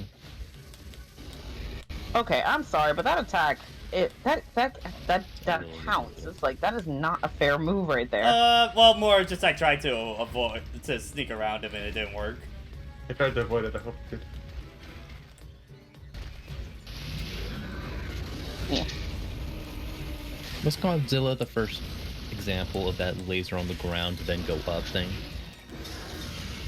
I feel like that's most attributed with Godzilla, but Like in terms of like just the sheer like power like you get from it, like where it's just this like hyper condensed like beam. I feel like that was like Godzilla specifically. Yeah. I can't really think of anything definitely not else familiar that- enough with genres in general to be able to Yeah, think of any same. other examples. I'm not really a movie buff, so I really couldn't tell you. Yeah, same. That's one of the most annoying things. It was almost more of a joke, but like I was thinking, like I'm kind of interested in getting the film when I go to university. And my mom's like, "How many films have you watched?" It's like, not enough, I guess. Wallace and Gromit. That's all I watched. Wallace and Gromit. It's a Those good. VHSs were almost destroyed. I watched them so much. I loved Day Out. Which Day Out was the first one, right? Yes. I assume that's your favorite, or do you have a different favorite? Yeah, no, I think that's my favorite. Yeah. It's the only Actually, one that I feel- ironically, you know what VHS I ended up destroying for watching too much as a kid, since this is kind of topical? Space Jam. Well, I guess there is entertainment value. For me, Are that you was moved Toy it yet? Story Are you- and How good are you Sandlot. moved it yet? One of the movies I watched over and over as a kid was Tiny Toons, How I Spent My Summer Vacation. Like, we had that tape and I just watched it on pretty much repeat. I watched a lot of stuff over and over again when I was a kid. I rewatched a SpongeBob movie a bunch. I rewatched Disney Snow Dogs a bunch. Oh my god, I remember that Snow Dogs movie. What's it? That movie established my love for Huskies. That's fair. is- Huskies are that very is- wonderful dogs. That is where my love of Husky. Huskies comes from. Disney Snow Dogs. Whatever works for you. I watched a lot of Time to Take It episodes going up to the. So I When I was going down those tapes. We're free! Thank When I- God. when I was walking Mocha like about a month and a half ago, there was a husky that got loose from a neighbor's yard, and thankfully he was extremely friendly and didn't get in Mocha's business too much. But he just like followed us for about half a block until I was able to flag down a neighbor to catch him. What a dog! What a dog! It's like, in recent years, I feel like I kind of want to try getting a cat at some point, but the big thing is, I would really have to train that one to be an indoor cat, kind of deal. Yeah, I actually have like there's a neighbor here who like last year got a new cat, let it outside, and I think a hawk got it. Oh my God. Yeah. Oh no! I touched Yeah, down that it- one. And now they didn't really learn their lesson, and they just let their new cat out there, despite the fact that there is just a hawk around here. Oh I touched down no! that hawk. So Dan's Discord has a pets location where you can post pictures of Yeah. pets and everything. So one of the users works at an auto shop, and they found a poor little kitten underneath one of the beds and everything. And the kitten thankfully the kitten only had a broken leg from all of that. So he decided to take the cat home, went to the vet, got everything all patched up, found out it was a girl. He was affably nicknaming her Void Kitty because she has these really like wide stare into your soul eyes, which otherwise is absolutely adorable. So they decided to name Void Kitty Nyx. No. And he said if it was a boy, he would have named him Thanatos. I thought you were just gonna say Thanos for a sec. Yeah. No. No. I didn't know they could stab. I'll take a God reference than a Marvel reference these days. Thank you. True. Yo, Did true. you do it? Yes. What it cost you? Everything. And All then I my jokingly money said, to and pay I for jokingly it. said, I jokingly told him, I jokingly told him, like that means you have to get another cat. If it's a boy, you have to get another cat and name that cat Zagreus.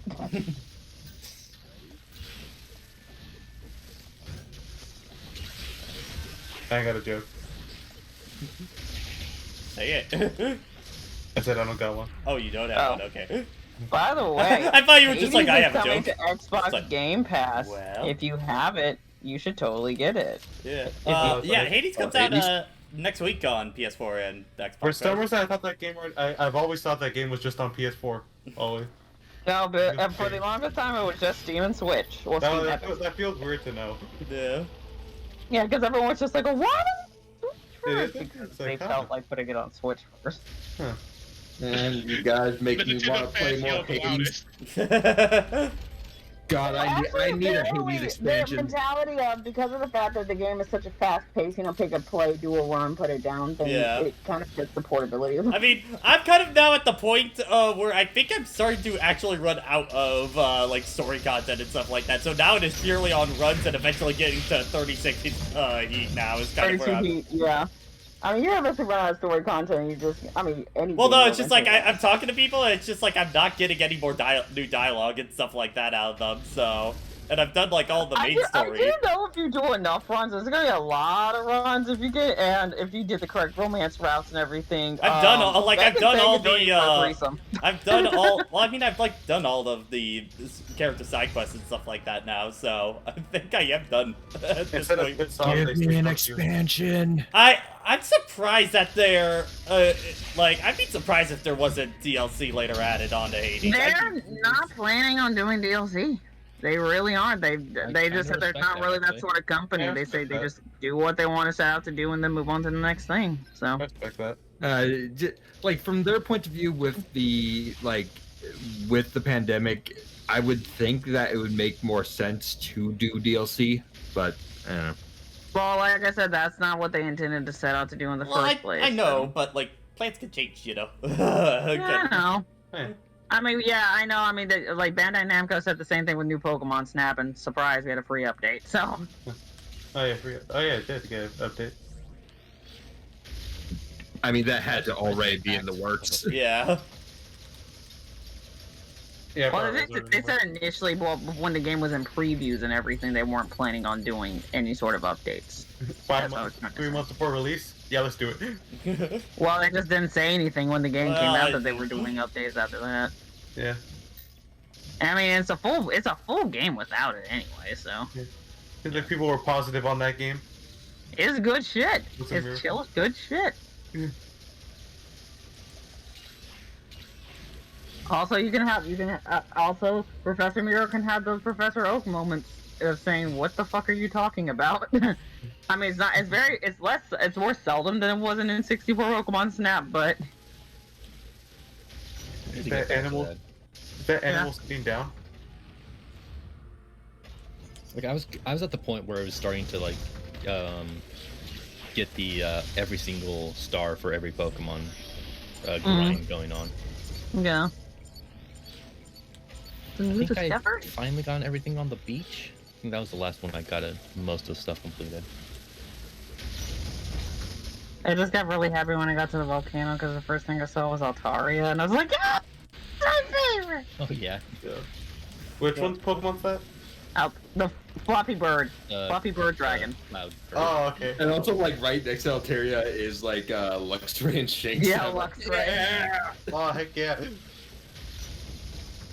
It's like, those are my favorites. That's my fan service right there. That's the kind I like. Everyone who gets a Gen 4 remake, I'm gonna do lineup. Gen 4 remake comes out. Has Star Raptor, Luxray, Star Raptor, and Garchomp, and Garchomp. on their team.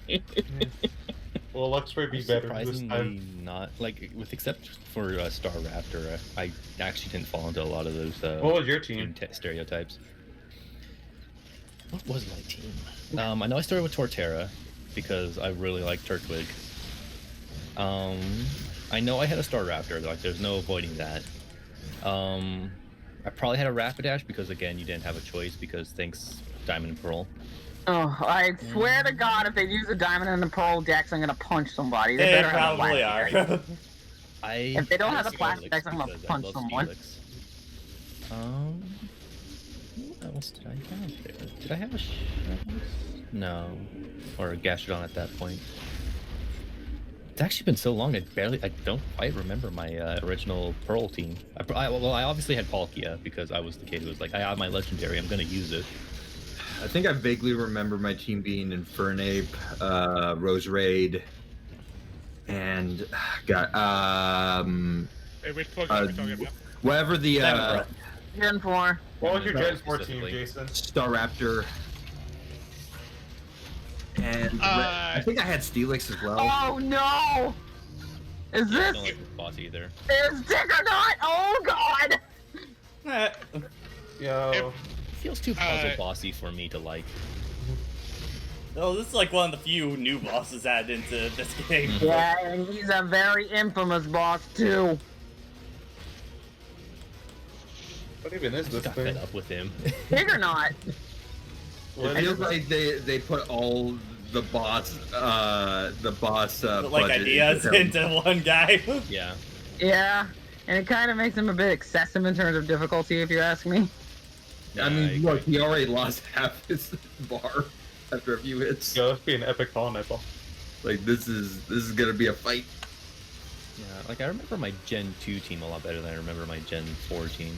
What was your Gen My 2 team? my Gen 4 team, originally it dominated in Diamond. Because it was my first Pokemon game, I actually didn't fully understand. Alright, so how am I supposed to do this? So my team was Infernape, and only Infernape. If it was a strong Pokemon, I used it. So later I on, used I the got... strategy when I employed as a child. Just power up one. That Pokemon. was pretty much my original Blazer Kid in Emerald. Yeah, so I got Dialga, but because of that, I could never beat the Elite Four. The farthest I got was getting all the way up to Flynn, the fire one that had the Steelix for some reason.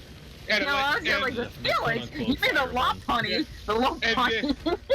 And then later on, when Platinum came out, my team then consisted of Torterra, Staravia, and then Cannon Fodder. And then you got to Cynthia, and then Garchomp happened. Okay, I think my team was Luxray, Infernape, Staraptor, Roserade, and then the last two I'm not entirely sure. I think it might have been a Gyarados and maybe a Roll Steelix. Pat, Fireball, or Yeah, they give you the spider ball trap Oh, so you okay. can go up it. Yeah, that's the gimmick for this part. And then you go inside the center. Okay. Yeah, it's rough. It's rough. Oh, you know what? Floatzel was in that team instead of yeah, like. I remember because the thing is, I didn't have when Diamond Pro came out. That was when I moved. So I missed out on it. So I had to jump to Platinum. So I didn't worry about the fire type issue. So I started, and I had my team was Infernape, Luxray, Roserade, Staraptor, Floatzel, and Lucario.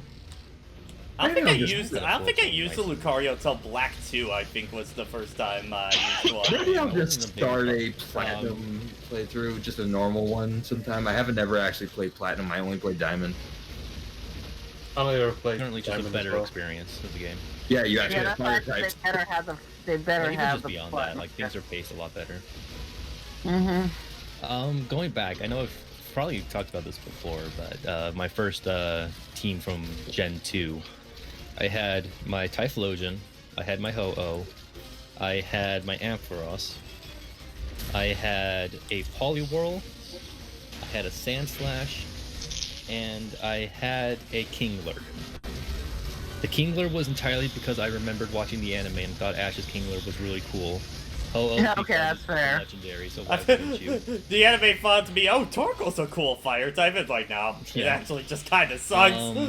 No, actually, competitively, No, that's actually- good. Oh, really? It was like good Pretty competitive? good. Yeah, Torkoal yeah. was Wow. one of the best in Gen Wow, 1. that's why. Oh, okay, that makes sense, yeah.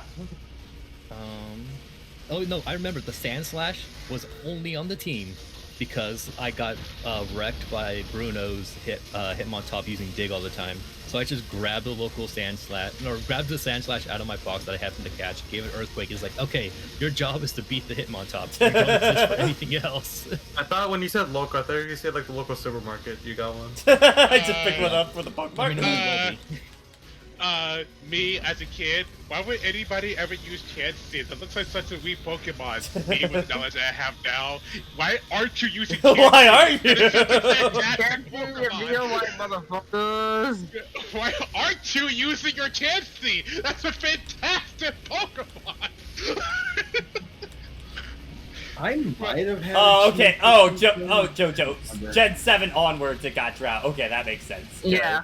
I mean, Because nowadays I was you talking can- about like Gen 3 and the like kind of deal. Oh yeah, yeah. Like nowadays, competitively, depending on what you want, like if you're trying to run a combination Sun Trick Room team, then use Torkoal. Otherwise, you can either flip flop between Torkoal or Ninetales if you want to run a Sun team. or Torkoal was if another the one target- of those where like the anime made him so cool, but then I never really could get one in my first playthrough of Ruby, and then once I finally got one, I was just like, eh. or like if we're talking about Gen 7, you could also just put a Charizard Y on your team. God, Charizard Y was so ridiculous, man. Yeah. And they kept promoting like, no, Like X he is was the cool black and one. And I was just like, no. It's just, No, it's Y. It's Y is clearly the victor here. Yeah, The thing it's is, man, true. I didn't understand how much of a boost Charizard got in Gen 7. I mean, if they're gonna I keep couldn't- to be fair, if they're gonna keep marketing the dude, he kind of needed it, honestly. Yeah, because like I said, as Charizard's like, oh, it's so cool, it's so marketable. And then Kinda sucked until Gen 6. Stealth Rock, Stealth Rock, Stealth Rock, Stealth Rock, and then Even before then, like, Charizard Rockslide was the bane. Like, Mm. Charizard. Charizard! I'm calling him Charizard. Charizard now. Oh, Charizard. I break up my Charizard. Charizard. it's like one of those weird Pokemon Sounds like- fusions kind of deal. Sounds like something I Like- would have done as a kid. Like, Charizard wasn't that great in Gen 1, actually. Remained the same in Gen 2. Kinda got better in Gen 3. And then Gen 4 to do Stealth Rock, and he just went to the gutter. Yeah, pretty much. And then Gen 5, the weather generator, you just go, why use a Charizard when there are so many other better fire types? And then Gen 6 introduced Mega Evolution, and knowing what I know now, it's like, oh, you know what, Charizard actually did kind of need this, not gonna lie. I didn't realize how bad he was in Gen 6. Where he got 2, and Y gave him Drought, and up to special, and boosted his special stat. It's like, oh, he was a monster. Oh Yeah. no. And then I mean, he's always a monster. until Lucky monster. And then Ground and then until like hidden ability Charizard was legal in Sword and Shield, you would just use base Charizard because G-Max couldn't take real good advantage of the sun. Because G-Max Wildfire is like an enhanced fire spin effect. And like you kind of want that solar power to do that nick that extra damage, but solar power was illegal for the longest time on a G-Max. I recently watched this video. I recently watched this video of this guy presenting his case for why Gen 2 is not as great as you remember it being. And I don't have a personal problem with Gen 2, but some of the points you brought out just went, alright, not gonna lie, you're making a good case here for it. Well, from a technical and meta perspective, yeah, actually Gen 2 kind of sucks. No, like, because, Well, like, it's he casually didn't going break. back to it whenever I think about it.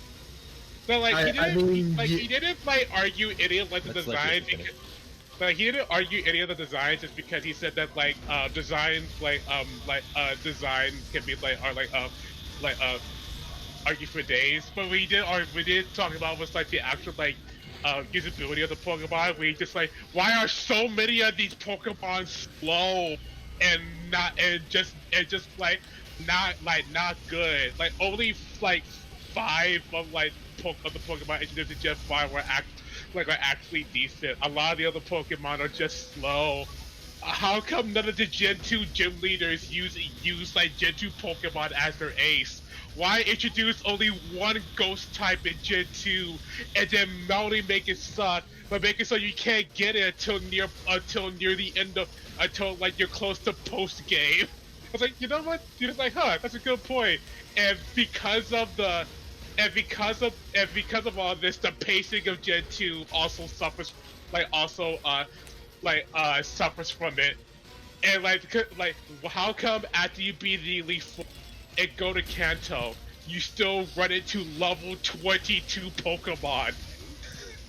That doesn't make any sense. You beat the Elite Four. The Pokemon should be stronger, so that way by the time you go back up to Mount Silver and face Red, your Pokemon, your team would be up to snuff. But you have to do so much grinding, because the highest level Pokemon you're gonna find in the wild probably gonna be like level 40, and that's not enough. If you grind on cartridge, that's why it's gonna take you a really long time. You're not using legendaries. The other thing is just that Gen 2 is really easy. It's like top to bottom. Well, yeah, the problem is the level curving in Gen 2 is god awful. That's why. My Yeah. biggest problem is Pokemon placement. Like, why does everyone have an Ampharos on their team? It's like, well, look at your electric type offense. they're Oh, awesome. you mean the Nun? Yeah, You can get a done. Magnemite, maybe. Hey, there's a Voltorb, maybe. Who's the Yeah, other it's like, new oh, you electric want your type you can Pikachu? get? Gotta And wait till you're Kanto. looking for it. And like he also brought up like the What's the other electric type before Kanto? Legendary. Oh, So He fuck also- you.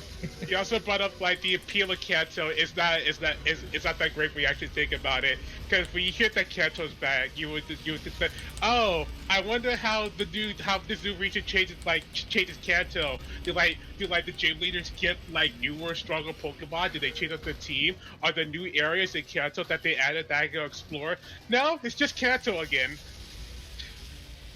Surge was Anyway, like, bye. almost a lie. Like, you get to Surge and he's really interesting. His team is somewhat competitive. He's got all these new electric types, and you're like, oh man, what a great journey this is going to be. Then you get to some other ones, it's like, oh wait, that's it? Yeah, so like the Yes, I'm appeal sure. of Kanto Gen 2 is that Kanto's back. That's it. That, you have the right idea with the spider ball. Okay. And I heard all these points. I just go, all right, not gonna lie, you're not gonna lie, you're kinda right. Yeah. I also get really hung up on the fact that, like, you get one of each evolution stone that's not moon, and then you have to, like, mystery trade for the rest of it or something like that. And it's just like, why did you do this? who was in Because charge? connectivity and need monies. Yeah. It's just like, oh man, I really want to use a Vulpix or Growlithe in this playthrough. I have to wait till after the Elite Four to evolve it. Yeah, and he also brought up like going back to the pacing issue, how like Team Rocket and Gen 2 sucks.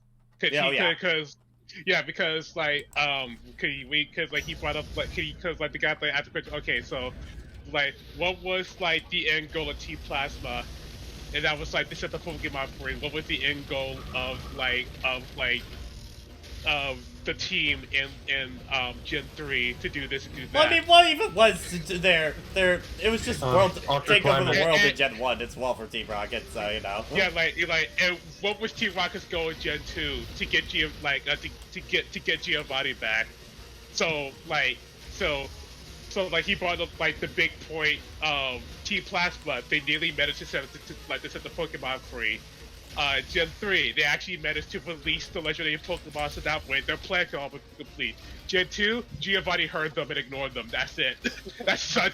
He left them on read. He did. He left them on read. That's so anticlimactic. It's like, nah, fam, I'm done. Bye. Well, did you not get the letter of resignation? I quit. They sent him a text message and he just left them on. He just see red. That's it. No reply back. No nothing. Last an hour ago.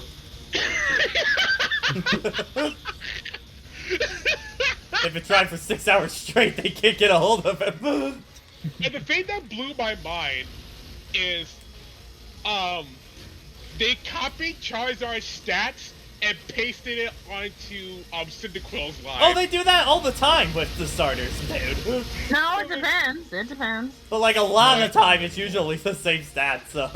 Like, I did not realize that Charizard and Typhlosion had the exact stats. I'm like, wait, what? I Yeah. didn't ever thought about that. Never know. And It's just Typhlosion that is still better, Charizard is the better move pool to utilize it. but Typhlosion is the overall better Pokemon. Pure Fire It type. was for a time, yeah.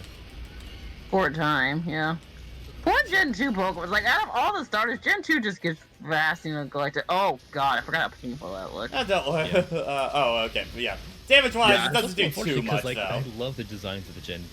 Like Gen everything pretty but cool. Totodile gets neglected. Yeah. No, Florida yeah, was the in one terms who of jumped stats, on Meganium. like, Meganium finally got some love again with new Snap because it's one of the Illumina Pokemon, and I got a beautiful picture with it. Meanwhile, I'm I'm just looking at Cyndaquil and cooperate. I just look at Cyndaquil. I was like, no one loves Cyndaquil. But I And do. And I'm like, excuse me? It's like, excuse me. Am I nothing? I thought a lot of people. I thought like, people- Cyndaquil's always the one I I usually go heard for. so many more people like Cyndaquil.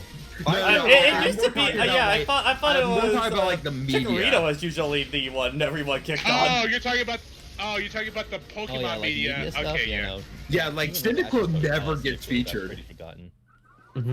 I remember like It's because they're really in the embarrassed of that anime, 3D like, model Cyndaquil- after all these years. I just remember in the anime, like Cyndaquil never got used. It was only for the Raikou special, I think, was... I mean, Cyndaquil Gas was a lot caught it, earlier and in that's games, it. It's like, Caught it. like when they first got Cyndaquil, and then like maybe 1 or 2 gyms in, like he barely shows up. Yeah. Well, it was almost like the gimmick was like that. It was like the kind of baby of Ash's team because he was always like so drowsy when he'd get into a fight and he had to get all heated up, and so he was either a complete waste of a slot, or he would have the big anime win at the end. Like I remember the fight against Bugsy, where most of the reason Ash lost is because Cyndaquil was like, "I'm still tired. I don't wanna."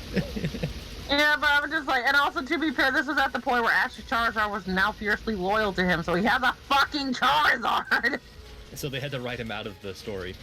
I mean, Yeah. well, it was later on in Johto they wrote him out. They wrote him out before he got to Bugsy. Yeah, it was fairly early on. Like, And That's why Cyndaquil was the Cyndaquil ace didn't for that evolve fight. until Gen 4. He didn't evolve until Ash got to. Yeah, Gen 4 of that episode. it's time to make way for the new blood for new marketing. But it wasn't. I mean, I did like the Battle Frontier episode where they did bring Charizard back temporarily to Yeah. take on fucking Articuno. I was like, God damn. no. I mean, The two instances Charizard came in were pretty rad. It was a bit weird how soundly he felt to get defeated by the Dusclops, but hey. At least Squirtle and Bulbasaur got to show off. yeah.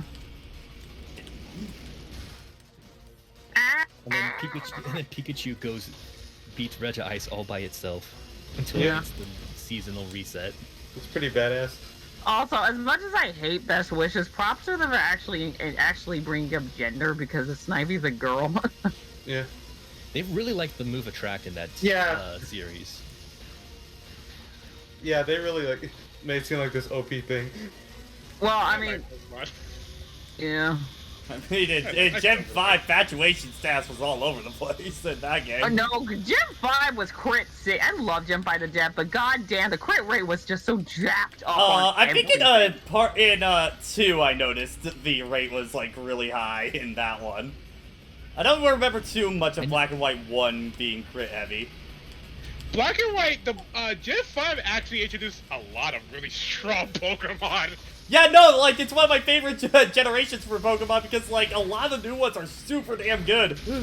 Yeah, It's always the gen that I feel like I'm good. struggling to figure out what I'm actually going to use for my team, kind of deal, because there's a lot of options. Excadrill is Excadrill was the Excadrill, Garchomp of Gen my 5. God. Gigalith was banned. surprisingly, Gigalith was a lot of people slept on for a bit because then they ride it off pure rock type and everything. It's like, no, Yeah. Gigalith's actually really good. Like it feels like yeah, granted I'm a pretty casual Pokemon fan, but like from the outside it feels like Gen 4 was where like the gameplay really started to get rounded out, despite the Pokemon themselves in Gen 4 being kind of lackluster. Yeah. You take that back. Well, I mean- I always say my biggest problem with Gen 4 is just that's way too slow, kind of deal. Yeah.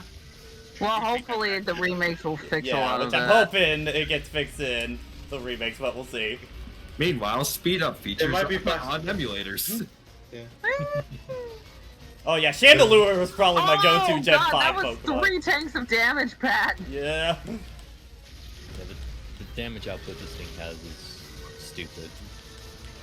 And the fact that you have to do the entire fight, like there's no checkpoints of any kind, so you have to do the whole thing every time, and it's all patterns And like then- that. And then that happens. Yeah.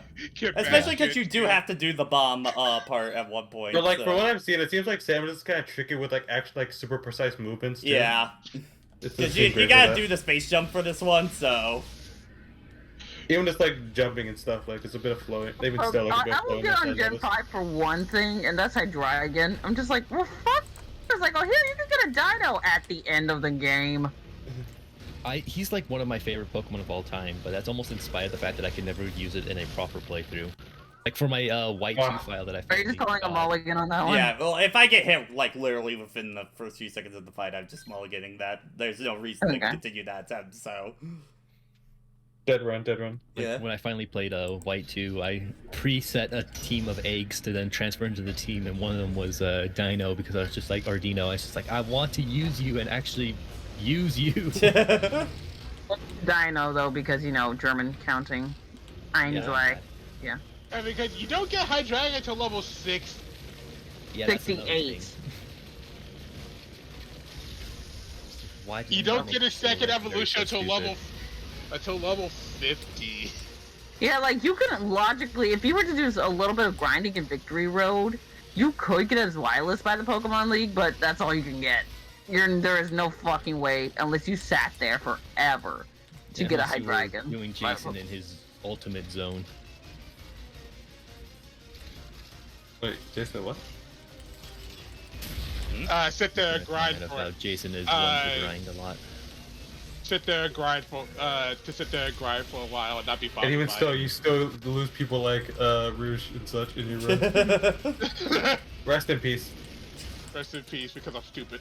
You lost 3 Pokemon in this stream. That's what Nuzlocke do to you. Yeah, I lost 3 Pokemon, but One of those was a sacrifice too. You were just trying to sacrifice one, and then another one died as well. Yeah, I was trying to sacrifice William so I could get this shit off. But I couldn't get it, so I had to. Then the Geodude died as well. Yeah. If we're eating, the run's still going. Will it continue though? It's still alive. Listen, I already told you the next gym fight's a free win. It's a free. It's the third. It's the gym afterwards that we had to worry again. Although now that I have Silver the Kadabra, I might be able to do it. I think it's a warning that you died from the first battle in the game. Because That's gonna be one of the harshest if you're not ready for it.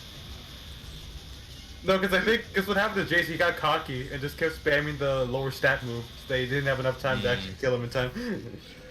And then he got I'm gonna listen. If I'm gonna be, I am trying to plan for Cynthia.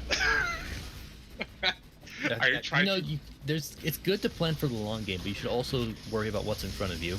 Yeah, yeah, that's like a Nuzlocke. Eyes on the road. Oh yeah, no, like, I was worried about fighting Mars Perugly until when I got to the actual fight.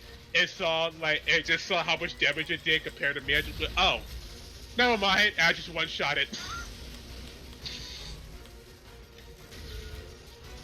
I think the lower cap is like the big thing that's like now gonna be holding you back, Jason. What do you say? The lower cap is gonna be the big thing, creating all the risks. Yeah, I know. That's why. That's why I think I did it. I know. Those are kind of scary, man. It makes things more interesting, and I'm nerfing myself. Yeah. It also That's seems what like challenge runs are for. it also seems like the next time me and Tabor are I gonna still play have to Dr. Crunch, grind, we're probably but I gonna can beat no it. longer grind it to a safe zone. I feel like the only way I would finish a Nuzlocke is if I'm like streaming it or just actually actively talking with someone about it. Because I've tried to start Gen 3 ones so many times and they just never go anywhere because I kind of get tired of it. I need to like talk about it with someone, keep some engagement going. Yeah. Yeah. I also banned like healing items from my run just because because I very quickly realized what I was doing with Why my would you first do that in a Nuzlocke though, Jason? because I very quickly realized how easy they make the Nuzlocke runs. It's just like healing He's putting items. himself into the Healing ultimate challenge. items, like healing items and X items. No fights a challenge anymore. You are putting yourself to the test, good sir. So I just like banned on that. I also banned guard chop. Well, yeah, that's fair. But not Chansey. Chansey's still available. She'll get hit by a single rock and just die. if I manage to get one, oh man. My new T setup will be built around that chance to pick a Just make sure you get the chance to Vio Light. That's not a Chansey Gen is 4. going to be the ace of your volleyball team. I don't think that item's actually in Platinum. And what? Yeah, I'll take the Platinum. items in platinum. Vio Light? That should have been, Yeah. that's been introduced in Gen 4, I thought it was. Or was it Gen 5 that was introduced? It was I'm gonna look it up. introduced in Gen 5. Okay. I'd be surprised, but I want to see with my own eyes. The fact check. For some reason I thought it was introduced in Gen 4. Yeah, it's getting close enough. Eviolite. I also need to slap a honey. Introduced, yeah, it was introduced in Gen 5. Weird, it doesn't feel like Okay, it. then never mind. Huh. Same I thing. also need to slap honey on the tree so I can run into a munchlax. Not the cat did, but just so I can steal his leftovers. Mm. Still, it's food.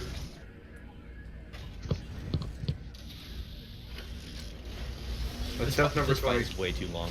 Yeah. Attempt number 20, baby. At least with Ridley in the end of the game, it's more engaging and it does checkpoint you, doesn't it? I think so. I feel like I remember checkpoints with Ridley. On that note, I'm gonna get going because I got some more like unpacking, moving shit to do. Alright. So Understandable. I'm gonna be lurking. I hope you can beat this thing because like this fight Oh, is okay. very infamous. Ugh. Yeah, this will probably be the, depending on when we finish this might End of be the the last stream. thing we do this Oh, stream. I also do have a raid recommendation. Tom Fox is doing a crowd control for Sonic Adventure 2 randomized. Depends. I think that. Charity Room might still be going on, so. Okay, if that's still going on, yeah, prioritize that. Oh yeah, it's Johnny streaming Sunshine tomorrow, I forget what day he's doing Sunshine. but it's either tomorrow or Monday. But oh god, you bet your ass I'm Here watching. we go again. Now Yeah. with booze. 2 or 3. Well, This is 3 why now. this is why I'm scared for doing the eventual Jak 2 review kind of deal, because I'm worried all the charity events are just gonna be me having to play Jak 2 after that kind of deal. Hey, I'll play it. No, they want me because I made the funny video on that kind of deal. They That's how want the him to YouTube suffer. space That's the whole works. point. Why are we here? I mean, I'll have to Yes, suffer. I'll just probably suffer slightly less than Pat because I just won't be Well, drunk. no, Another that's what they do the About sub the same. for, is that they want the suffering kind of deal. Yeah. They want people to be loud about it. They don't want Yeah. enjoyment. They don't want enjoyment. They want They paid. want paid. All about entertainment purposes.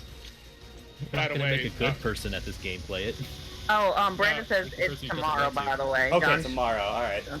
Good to know, I Good. will have that on the background while I edit. Sunday fun day. Yeah, get the booze. Like he's gonna have the booze, and also make sure you donate and tell him about Corona Mountain. Oh god. You can't let that poor man rest about goddamn Corona about it. It was one Don't- time! It's the internet. Hey, That was Corona Mountain. hey, in Platinum, Alright. what are my general options for fire types? Chip In- car? Rapidash? Okay, in platinum, it is Hi Infernape, guys. Flareon, and you get the EV in Hearthstone City, and then get the Firestone. Houndoom. Okay, that's an option. Rapidash, and Magmortar. Well, Magmar, if he can't get the Mag- trade from Magmortar, then he's stuck. Yeah. Wait, wow, they really did not add much more. Yeah. No. Yeah, Okay, they never mind. added just enough to give the Elite Four a full team of 5 starters. It's so weird because it's like both Hoenn and Sinnoh had that problem of like very few fire types. Yeah, fire is a type that have a weird way of trying to integrate. Yeah. Though I remember there being a lot more in Gen 5. Also in Gen 5 we had Chandelure, which was just... Well, yeah, Gen 5 they had a full reset, so they could do a lot more of Yeah. what they wanted. I mean, and Chandelure is just like, seriously, I mean, just throw me a probably my favorite Growlithe. fire type of all time, honestly. I know, right? Just give me a Growlithe. I'm still some of their design decisions, especially in retrospect, I still don't get on, like with the Stone Evolution Pokemon. Yeah. Because usually it's like, all right, I get the gameplay idea of, all right, you can evolve it at any time. It's carte blanche for when you want to have this evolution. But when you decide to do that, you cut yourself off from all of its learn set. So that's like the game design aspect of like, do you get the better stats earlier or do you get the moves earlier and then get the stats later? But sometimes it's just like, this is way too much waiting in order to evolve this fucker. Yeah. No, Because in the end, No. it's not really worth to lose the moves for the most Yeah, part. like the moves are more important, especially back when you only had like one chance at a TM. Yeah. no, Stefan, take what you just said, replace Stone with Friendship Evolution. Yeah. At least you can grind that shit out. Like you can still get level ups that give you moves. Is there a workaround in emulators for like trading evolutions? You just change the Pokemon's values in the system so it thinks it's the evolution. That's the only thing you can do to work it. Okay, they didn't come up with a roundabout haven't- way of like of having two Yeah. like emulators running and then If trading. they did, I don't know about it. If sure I some could people figure out to figure do from, that, I am. stuff, but like I don't know how to do that locally. It's like I imagine someone has at least made a mod. Hmm. Oh yeah, no, there are ROM hacks out there on Pokemon games where where in the hack they make it really easy for you to get trade evolutions of that hack. Where simply all you had to do so is rough. It's Well, that all you had last to do part is just walk up to anytime. this person. It just like walk up to a person and they'll do the in-game trade evolution with you, which is really Yeah. nice. It's like the kind of feature that I wish was in the real game, but I understand why it's not there. It's always weird when they force multiplayer elements into you, and you're like, I get it, but sometimes you just don't have someone to play with. Yeah. I don't have another person that I could just trade. That I could just trade my Kadabra to, so it can evolve into an Alakazam. Like, oh man, the Slowbro's a really cool Pokemon. Or not Slowbro, a Slowking. I wish I could use it. Man, I really want a Gengar. Yeah.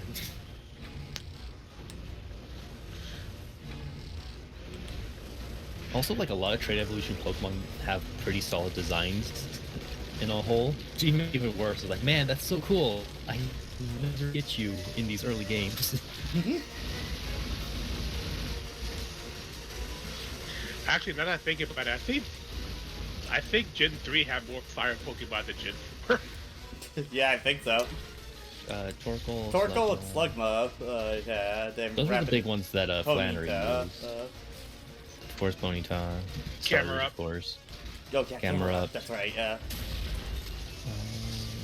It's just kind of unfortunate that a lot of them weren't very good fire types, but it had them at least. I wanted to like Camera Up. I tried to use Camera Up in one playthrough, and I was just like, you're not for me. Yeah. Man, that was like, Jason, you were talking about, what was it, Gen 2, where a lot of Pokemon were really slow. Man, I felt that hard in Gen 7. I'll be right back. Like, almost everything it knew in Gen 7 Alola, which is like, everything has like a terrible speed stat. Yeah. It's just like, I would love to go first. Not gonna happen, but I would love to be able to hit you before you kill me.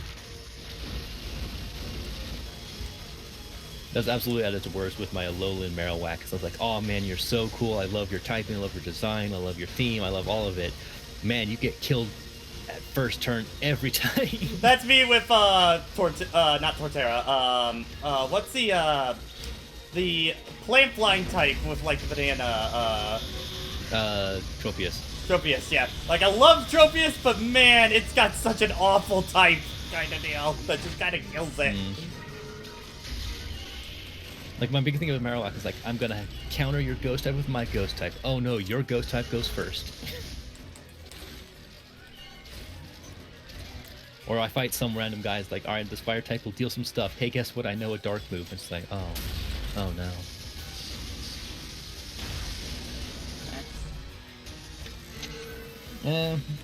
Chatting about video games, a lot Yeah. of Pokemon right now. Mostly been Rocky. fighting this boss for a while, kind of deal, cause, I hope this isn't a Metroid Dread boss.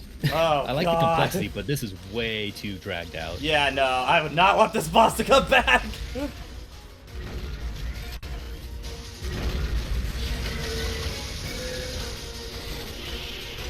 Like, if this was what we had to look forward to for Dread, like, oh man, I would act, like, no pun intended, I would dread that game. It's like, oh no, we have to deal with Yeah. bullshit like this. Roxas, Oh, I don't know no. if we're going for 3 hours today. It really just depends on how tired I am after this boss. We're getting to this phase still faster, wonder. Yeah. I still wonder. design team a Game Freak when they're coming up with Gen 4. All right, so now we move on to the. Okay, what do you want the thing to be? Oh yeah, we can have one of them be ground type. Okay, yeah, that works. There are a lot of bug Pokemon in Gen 4. We can have bug. Okay, yeah, bug. I feel ya. Oh, psychic type. Ooh, yeah, I like it. Okay, we just need one more. Fire type. Yeah, let's Give go him for Hypnotics! it. Yeah, fire type. Someone goes, wait a minute. Fire type Elite Four? Yeah, it's been a while since I don't think we ever had like a fire type Elite Four member before. It'll be new. It'll be cool. How many fire types? Dude, when did we tell him? Someone, how many fire types are in Someone Gen tell 4? him. Like, well, we have the Infernape, we have Rapidash. Huh. It's like the fact that they didn't have like a dedicated fire area. They couldn't really make an excuse for fire types, but I also think that's stupid. Because Gen 3 had the benefit of like, you go to a freaking volcano, it's like, gee, I wonder if there's going to be fire types around here. And you had the burnt down chateau or lab, I guess specifically, in Gen 1, so it's like, okay, yeah, sure. You can even find Magmars in the burned tower in Gen 2. It's just the idea of making a fire type Elite Four. And knowing full well there's only 2 fire types, so why have them? Why not just go with like a dark type Elite Four member or something? Just something that's not fire, and then you could have added. That would have been dark 3 times in a row. Oh yeah, you know what? That's fair. I'm just it's just one of the things we just like. I understand the appeal because you haven't done that yet, but you're gonna do that. For it. Yeah. Okay, come on. Can it actually make progress this time, please? I think one of what was I thinking? Oh. I think I lost my train of thought. Let me go to a second. Oh, yeah, Pat, you do it? Thank God. It's mostly. I think it would be fine if it wasn't for the final like part of that fight. Yeah, that's where I think it's like, okay, some can we get a move gimmick on? that doesn't need it. You did it. I do love this moment though. Yeah.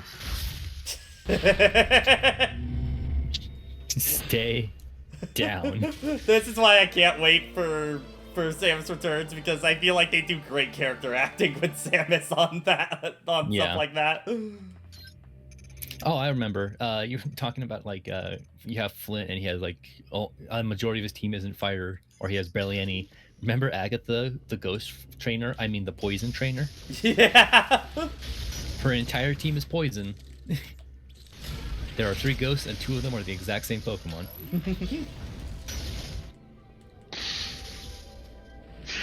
Yeah, actually. Fair point. Right? That's a fair point. I just never thought about that. Now you're trying to figure out, alright, which is worse, Flint and Gen 4 or Agatha? I think people are more forgiving of Agatha because it's the first one. Whereas Flint's like, you have 4 generations of these things and you couldn't get enough fire types for this motherfucker. So it's like, come on, I'm begging you here. Give me something. Okay, Was this Powerbomb Jump? yeah, how do you do this again? Because I remember the game doesn't actually tell you this. It's been forever since I've done it. Hold on, let me... I'll look it up. I want to make sure that it doesn't say anything on this. Powerbomb Jump. Samus Returns, referred to as Powerbomb Cannon. It's a new technique in Samus Returns, similar to the Science Spark, blah blah blah. To perform the technique, Samus must enter Morph Ball mode, and then attach to a surface using her Spider Ball. Oh, okay. Then she must lay a Power Bomb, which will then rapidly propel her. Okay, so just gotta press L and R. Alright. Yeah. Yeah, because it's kind of weird. Like, Shine Spark got removed in this game and then placed into, like, 2 other upgrades. It's a little odd. Fine. Damn it. Okay. That's gonna be a bit off. There we go.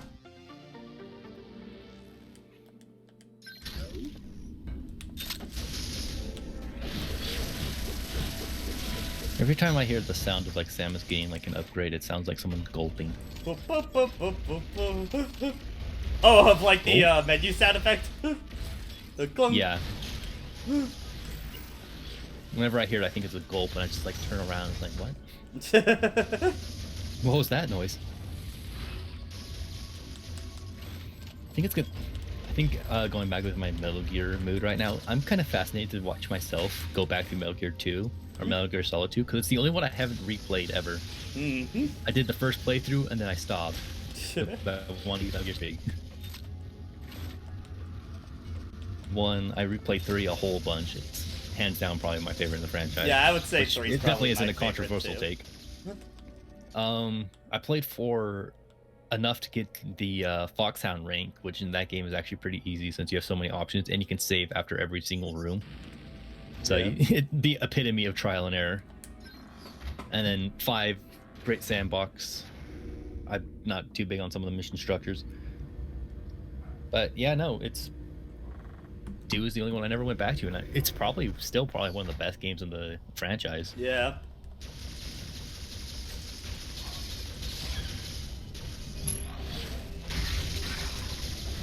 I think it's also considered like one of the hardest games to get the highest ranking on. Oh yeah, for the big boss rank.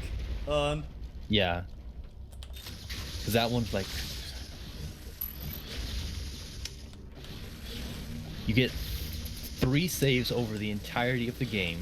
Oh god. You have a time limit, which is like I think 2 or 3 hours. Can't use any healing items. Can't kill anyone, of course. You can only break so many machines.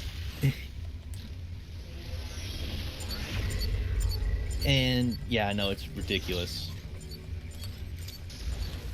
I remember my first example watching a big boss run in 2 was with James Howell, who he had an entire tutorial series dedicated to teaching people how to go through Metal Gear 3 and get the Foxhound rank in that.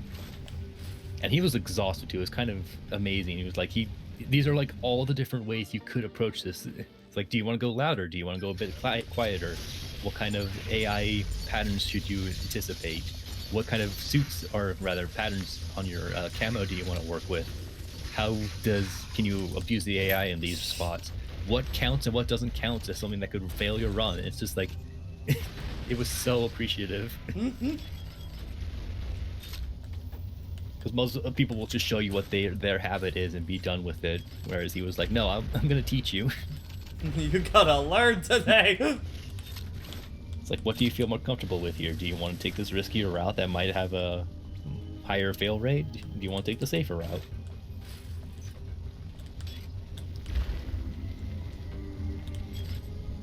I did laugh with him collecting footage on stream for the final section when you're escaping with Eve on the motorbike. And just one stray rocket shot to break a branch in the way hit someone on the flying platform, so his entire run was moot. So he's like, how much time do we got today? Yeah, I guess I could do this again. It's an extra hour on top of what he was streaming for footage. That actually reminds me of something. I remember it was like the other night. I would just remember waking up feeling angry for some reason, and for some reason I just was trying to find just one of those. Okay, but why though? It was I was having a dream about Ruby, and I was just dreaming of like the newest season that's going to come out, and I would just have this dream that it was like just like terrible. It just like terrible, so bad that I just dropped the whole series, and I'm just like, why did they make the choices that they did? Well, it was just a whole bunch of me sitting there watching, just go, why did they do this? And I just remember waking up and I just asked myself, why did I dream about that? Now I'm just mad for no reason. It's like I'm mad for a stupid reason. Why are you mad, Jason? I had a bad dream last night. What? Did you like? Was it like an apocalypse dream? Did somebody die? No, I dreamed that a show that I like sucked. It was like, really? It's like, yes, I know, it's stupid. I think I've shared this story maybe a few times, but the one I always remember is my mom, one day, it just woke up and, like, she had a dream where my dad did something, like, really dumb. But, like, she doesn't even remember what it was, kind of deal. And my dad was just, he was so confused because he, like, it's like, it was something in a dream, yeah? So I didn't do it. And she's just like, well, it sounds like something you would do, kind of deal. He's just like, how is that my fault, kind of deal? It's just like when it's just like if anything, you just made yourself angry for no reason.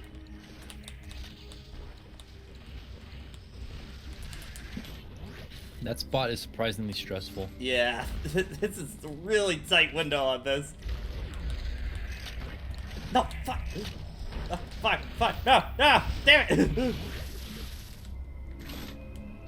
Oh no, oh no, oh no. We gotta get more A on now. That's such a tight window, kind of deal on that. I think I vaguely remember attempting that one. I swear, this is just like a regular missile expansion. I'm gonna cry. This better be like I'll take a Powerbomb or an energy tank. It's a card written on with crayon that says you tried. I have returned. How was your trip? Did you get me anything? How was the food? I got myself a late dinner with the chicken sandwich, and now Mocha is at the point where she is preemptively going into my room with the hope of getting some scraps. And in order to get her out, I give her a scrap. Well, that's why she's gonna keep doing it. I know. Okay, I'm super missile. I'm too Oh, lazy sorry, to do it any other way. Like that. I really want to pet your dog. I want to hug your dog. Every time you talk about your dog, I just bring up the picture in my head. Just be, God, I want to hug that dog. But, Warva, I was just trying to get that one item for like 10 minutes kind of deal on that. And I was just like, if this just ends up being a missile expansion, I'm going, like a regular missile expansion, I'm gonna cry kind of deal. What was it? It was a super missile one, so at least that's a little better. Same spirit. Same spirit. At least, like, I'm a little low on that one, so I can at least get some use out of that. It's like, okay, game, acceptable, but I'm still not happy. Like, it should have been an energy tank with how hard that one was. I don't like it.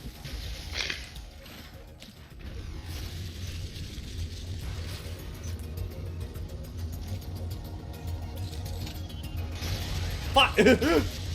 She is also growing fond of very short, quick whines. Like out whenever she's outside of a room that she wants to be in. I'll just hear a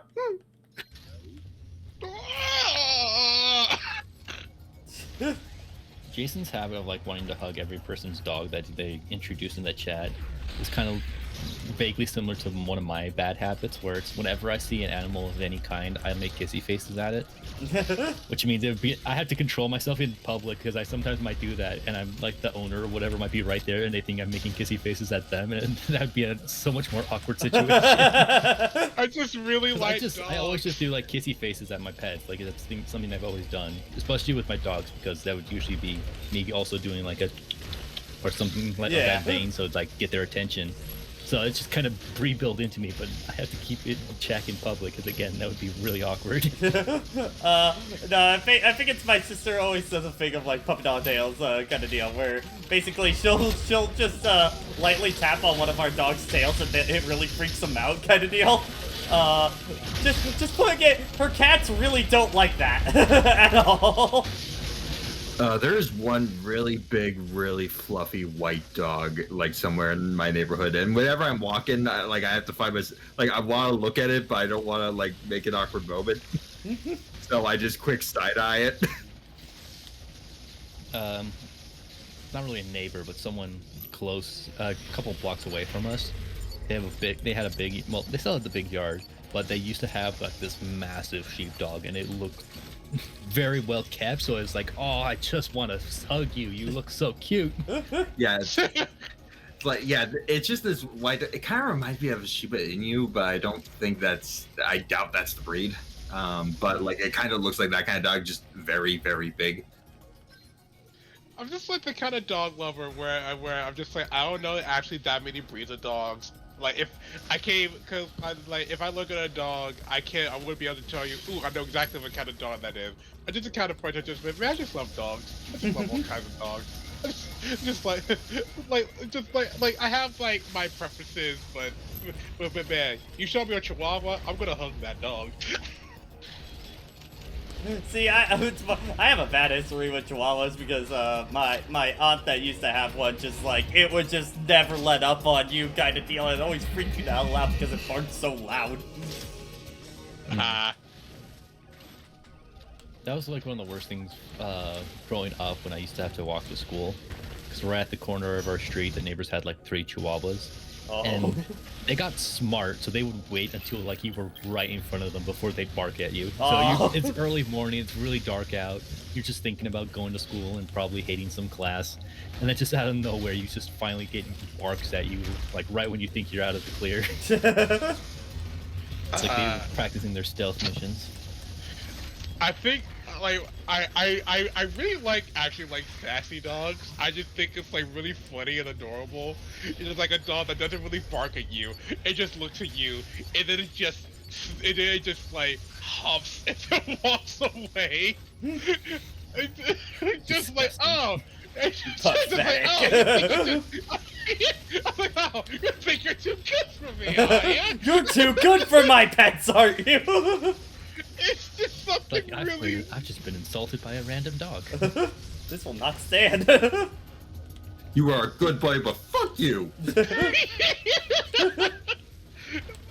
And like another aspect that some dogs do that I like is a dog that it won't bark at you. It won't bark at you until it sees its owner. Then it will make all the noise it wants to do because it knows it's like defending them or something. No, not even defending them. It's just the fact that No, but that's probably like some of the vaguity of it. So the dog won't bark, gets in between his little legs. Okay, now I'm safe. Now I can bark. My owner's gonna defend me. You can't do anything to touch me. I remember our first dog was a Collie Husky mix. We called her Bella. And the two of the funnier stories, the first one's the fact that they got her when my brother was born. So we had had her for like about 3 years before I was born. So by that point, I was her puppy, which means she protected me from everyone. She would follow me if I ever got outside. Some random neighbor showed up, she would be on me and be protecting me and barking at whoever came by, which also meant that it was a pain in the ass to take her on walks and stuff because she didn't respect me. But the other funny thing is that she protects me, but you don't respect me. She was also a very energetic dog before she got old, and whenever she would see someone coming up to the house and she was excited about it, she would jump. And she has a hell of a jumper. She could jump. Like how big was she? Kind of deal. Looks like she was about 3 feet long. Okay. Decently sized dog. She wasn't the biggest you'd ever seen a dog, but it was definitely very much medium sized. But she had a lot of kick to her jump, so she'd be freaking popping up over the fence that we had, and like 8 foot tall, just like.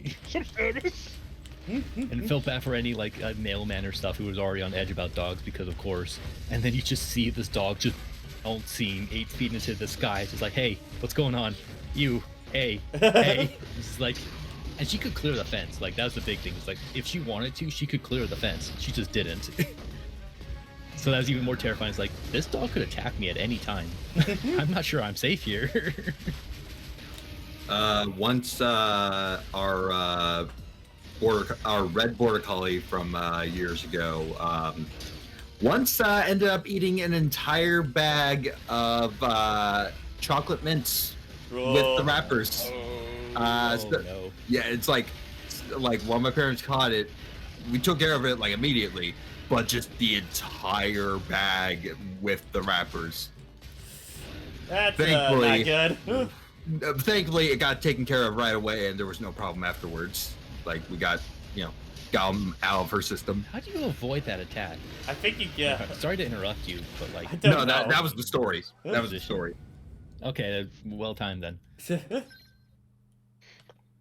Yeah, every time I see them do that laser on the I top think you of the got. screen, You know what it is? I can- think you got a morph ball like right next to them, kind of deal. Might be how you. Mhm. That But might then- be how Imagine, you but avoid it's like it. even then the space looks so tight. That said, I get extremely anxious whenever if chocolate ever gets left out. Yeah. Though, I forget just it takes a relatively decent amount of chocolate to be a problem. There's actually calculators you can look up for how much of each type of chocolate would be a problem for a dog, and it's more than you think. Yeah.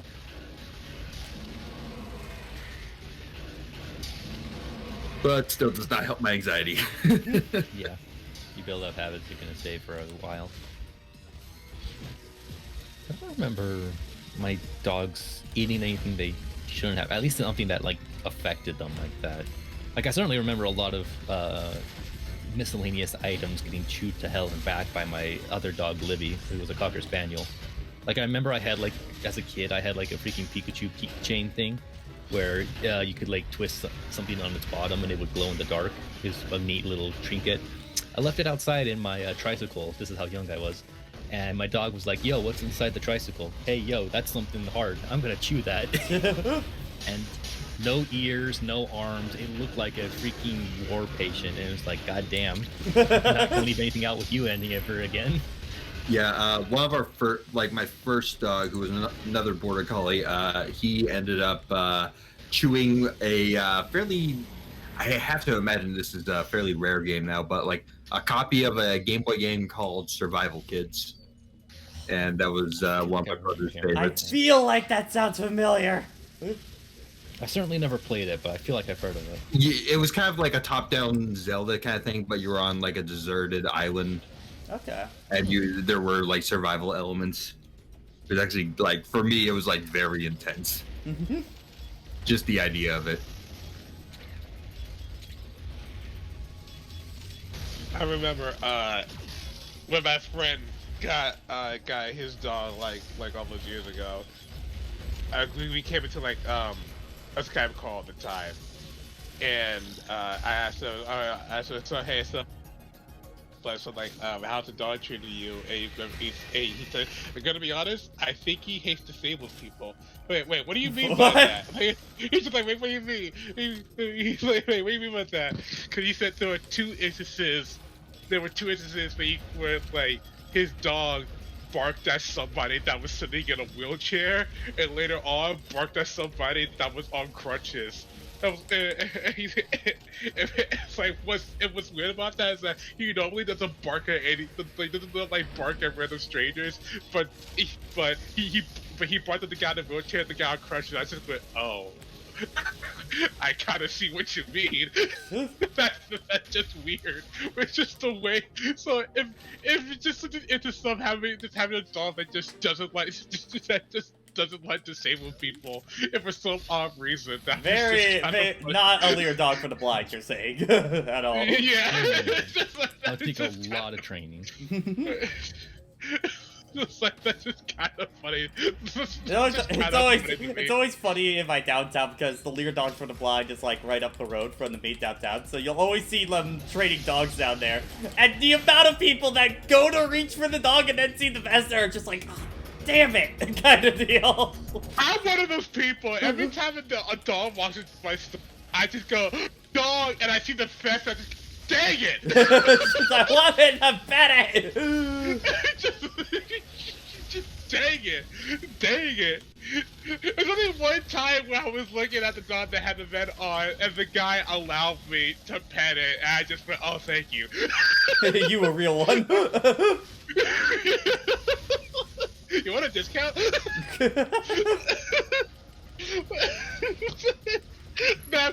It's just like that's just like curses, a barrier. You're stopping me from giving the good boy his dues.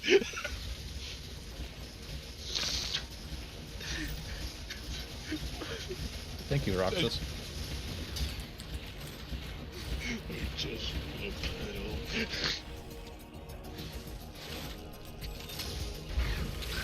Okay. Oh wait, okay. Let's need to take that out before I can use bomb. Yeah, I gotta say, once you finally get all your upgrades, then Samus Returns start to get a lot more fun, I feel. I mean, general thing with like Metroid game design and stuff like that, but I'm really feeling it a lot more in Samus Returns kind of deal.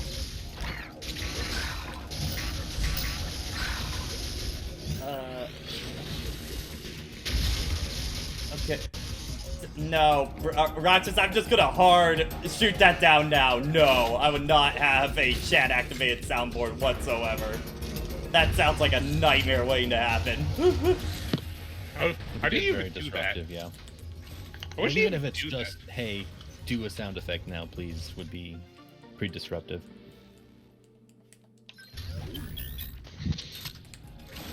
I wouldn't even begin to understand how you would even set up something like that. I think it would be like a Nightbot command or something like that. Yeah, well, I know like Little Karibo for his streams, he has people that can trade in star chips because of course Yu-Gi-Oh theme. Yeah. In order to have like voice clips play, usually things either from his show or from the official show. And even then, like he has moments where it's like, I need to shut this off so I can do stuff. Yeah. And I think it's just a Steam command thing in the vein of just any other alerts. Yeah. So it wouldn't be a soundboard specifically. That would probably actually be too complex. But just being able to set it up through your stream option of choice. Yeah, some streamer soundboards definitely go overboard. For sure. Yeah, I mostly use the soundboard for when I'm co-copying with other people, sort of deal. Yeah, well, especially when you're playing a game and then not wanting to also focus on your soundboard, like your attention is so divided that it would just become an issue there. Like Dan Reichert has a pretty obnoxious one if you've ever like seen his streams. Well, what goes on in his? One of them is like it could be viewer activated, and one of them is just the Mario Ma scream. Oh. For like at least a minute, and it makes that entire stream unwatchable for me. For an entire Like minute? it's not that funny Dang. after the first time. Well, I think Yeah, I this is like remember it more was like- when we. I remember when we got sub bombed during a DGS stream. It was just like it was playing my sub notification for like maybe 5 minutes or something like that. I was Yeah, like, that's oh my always god, please make it stop! It won't shut off at all. Yeah, I know you with Martin, like with his voice clips, a lot of them are pretty fast, and they're also something like simple enough that he can like bounce off it to make a joke. But like some of the other ones, it's like, yeah, no, this is doing its thing now. And the ones that are longer or more time consuming, he has locked behind higher payments. Yeah. Like he has one that's like, I don't forget even what it's from, an old reality TV, not a reality TV show. It's like an old sitcom, something that I certainly never watched. And it's just like this like 10-second long dude just going yeah in a sing-songy voice. And it's just like, you better have a lot of your star chips saved up if you want to have that play. And it's only happened like 5 times in the last month since he integrated it.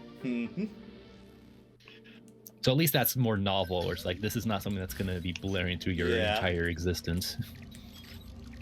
Yeah, no, I feel like the upper limit is like 5 seconds of what you could even allow.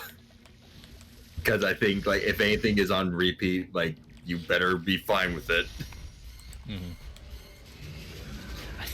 I think it's funny how these, I'm guessing Omega Metroids, they just Omegas, them. yeah. So like, all right, here we go. It's just alright, Samus. Oi, Samus, how's it going? It kind of just Like, give me like the vaguity of like the freaking Tekken 7 story mode intros for some fights where someone just runs into the fight. It's like, we're doing this now. Yeah. Like, no build in, it's just here I am. Of course, nothing's funnier than the freaking, what is it, Jack? Is Yes. that what the robots are called? Yeah, the Jack one where they do the flashback to, what was it, Tekken 4? Yeah, the Tekken 4 Where it just opening, yeah. Yeah, where the Jack just comes in to fight, I think Kazuya, and he's just already swinging his arms doing the windmill. Yeah. And almost everyone gets hit by it the first time. Like, it's literally the Bart Simpson, Lisa Simpson fight thing, where it's just like, I'm coming in and I'm swinging my arm, and if you get hit, well, that's your fault. Yeah. Just swinging their Yeah. arms at each other. Exactly. And on the harder difficulties, that's actually really dangerous. Yeah, because I think like in the higher ones, I remember I think from the max one, it's just like you can go into a full combo from that shit. Mm-hmm. Like, the AI is disgusting in the hardest difficulty of Tekken 7 story mode. And you know what? I don't know why that reminds me, but like that just kind of reminds me of like Maya's like level 1 in MVC. Sorry, not Maya's. Phoenix, Phoenix's, right? yeah. Like where Maya comes in with swinging her arms. Yeah. Yeah, man. Can you The go only underneath his... Wait, I think you can roll underneath him and get to the other side. Oh, That's what maybe. the pattern is. Because I see his tail go up. Take that one. Free hits. Free damage. I think at this point, the only character I've said this before on Twitter a bunch, but like the only character I know I would get excited about at this point on Smash, Mocha, please. Yes, Mocha would be the character I'd be most excited. Obviously. Nope. The only character I know I'd be excited for is Phoenix. Like Phoenix Wright. Yeah. It's like that I can't think of anyone else, and there's no way that is going to be the final character. Just watch as it's Phoenix and Naruto kind of deal. I mean, like him as an alternate costume would be neat. Yeah, of like doing a Koopa Kid kind of thing, like sort of deal.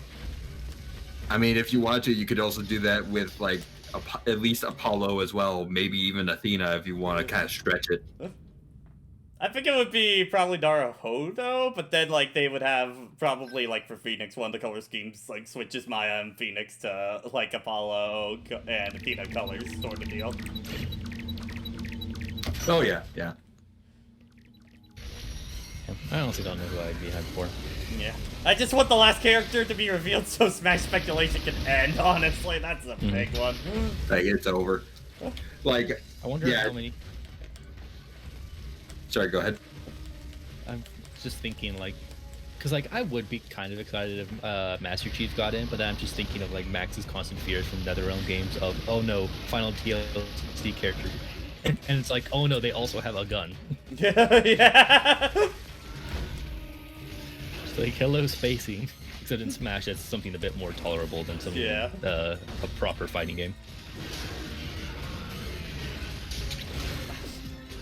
Because yeah, I think like Master Chief's probably one of the only franchises I would actually like have a connection enough to that I would be like, oh yeah, I'm excited this is happening. It's like, yeah, I'm a big Kingdom Hearts fan, but I'm also, I'm not gonna say he's completely unconfirmed, but he's realistic. So I don't know. There's not many else in my catalog that I would be excited for, especially because like, I don't know if Mega Man's my biggest favorite franchise. I just happen to have that one as the brand. But also, like, we got all the ref we could want or need. I mean, I guess also Eggman, but like that's not gonna be the last character. Yeah, this is the one you get underneath him. Yep. I feel like it took me until like one of the last ones for me to figure that out too. Anyone not get a visual cue? Well, I think just because normally, like, the legs feel like they're, you know, something you would get hit by, sort of deal. So like It's like a not constant a good hitbox. visual cue then. Yeah. Anything. Yeah, it's pretty subtle. I feel like they kind of expect you to notice it because you're already getting in close to it, and you would have the camera more zoomed in so you could see that there is that space there. Ah, fuck. Yeah, thanks. Yeah, Roxas, a adventure game rep in general would be kind of nice. Yeah. I think if we were to get, like, a visual novel adventure game rep, it probably would be Phoenix, most likely. Like, feel like Phoenix or one of the Monokuma bigger would be, like, chances. the best, I like, would not want to representative. I think Monokuma would be annoying as shit to fight kind of deal, especially with his Oh, size. for sure. I'm not saying he'd be fun to fight. I'm saying he would fit. I think he would fit more in the role of assist trophy, I think, Yeah. kind Like of he's deal. the kind of annoying asshole who would come in, interrupt the fight, and then leave. I do think And it that would... actually that fits his personality to a T. Yeah. I thought you meant like annoying in yeah, terms of me the fight calling or annoying in terms of reaction. To fight, probably, more than anything, just because of his size. Because, like, Pichu's, the rats are already hard enough to fight as his kind of deal in the game right now. One of them is top tier stuff. Yeah.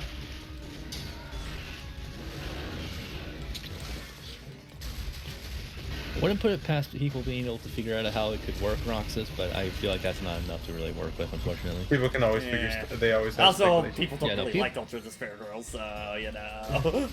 Probably not the Definitely best way to They're probably represent the something series. there. Care for it. They probably can't pull stuff from there. They just want a Monokuma moveset, honestly. Probably I basic still stuff remember anyways. when Best Friends were still around, and their two of their active playthroughs was Metal Gear Solid 5 and Ultra Despair Girls. Same game, And right? during the MGS5 one, Pat asked Liam about, it's like, so how is that Ultra Despair Girls playthrough going to? Because I see some weird memes show up in our threads and stuff like that. It's like, is that game good or anything? And then Liam's just response is like, just the lip smack. Yeah, it's a game. like, you know, I have it in my review. To be It's- fair, that game does have some pretty weird shit. I have it in my review, but it's like, usually it's not a great sign if, like, when I ask people about a series, it's like, is this one considered good? And their response is like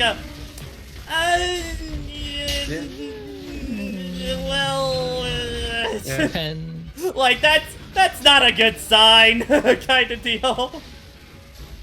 they're ruminating on it before they answer, then you're like, oh boy. He's just like, oh, we hit some. That means it's either really boring or just not good, kind of deal with that kind of Quirk's response. divisive in the community. Fuck. Ah. It feels like that one, he An arc always changes system- his timing on that one. An Arc System work rep would be pretty cool. Soul Bad Guy would be pretty sick, not gonna lie, I think on that. Mm. I'd probably prefer him over, say, Ragnar or Yeah. anything like that.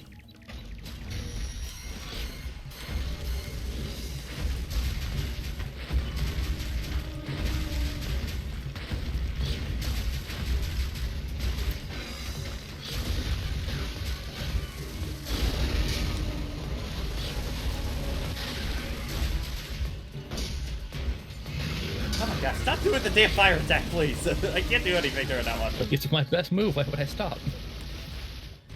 But be less optimal, come on. I didn't come here to do PvP, I'm here doing PvE. Ah! Jumping anti-air. Ah!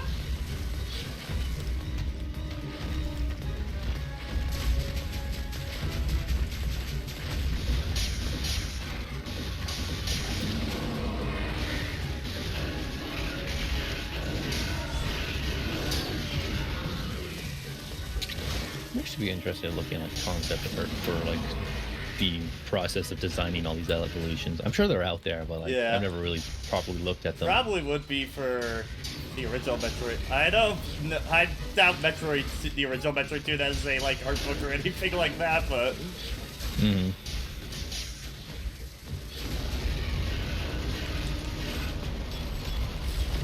does Powerbomb work on it? I don't know. It's always debatable. Like that's the weird. It's like, especially with other M, the way they portray the power bomb is like this massive destructive force. Yeah, and then but you get to like, bosses, it's full-on like, nuke I guess kinda that deal. did damage. Then you get to a boss that's like, did that hurt it? I can't even tell. I just got my sign that it's time for me to head off because I was sitting here on the couch listening to you guys, and I'm just starting to fall asleep. I Yeah, see. understandable. Understand. Yeah. Very well. I do think Go after to this bed. Metroid, we're gonna call it a stream after that. Man, this one's kicking my ass. You guys have a good night. See ya. Have a good night, Jason. I think I'll also head out now. Alright, see ya. See you. Wait.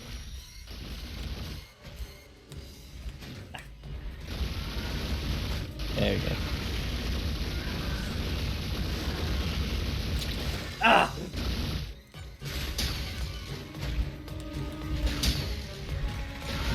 Okay, now he's doing the third pattern on that. There we go! Wait, what? What happened? I didn't do the thing! Oh, that's an L. Why didn't you do the cool thing?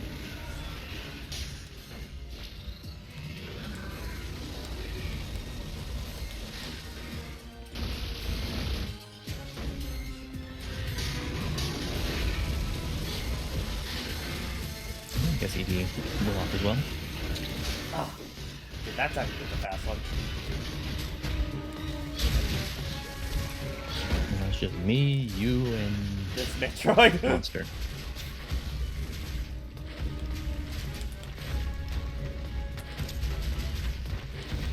Is it only Omegas from here on out? I think so, because there's only 3 Metroids left, so.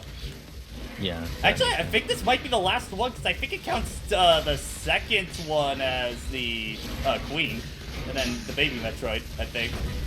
Mm-hmm. Or I'm not sure how it counts it for this one. Yeah, it's been a while. Okay, this is a dick move, Metroid. How dare you?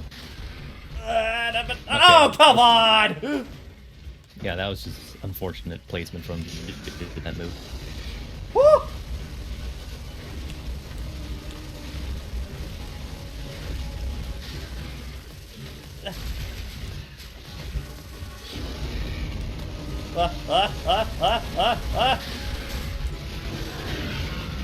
Woo! Okay, alright. Oh, finally, Christ. God, these Omega ones take forever, man!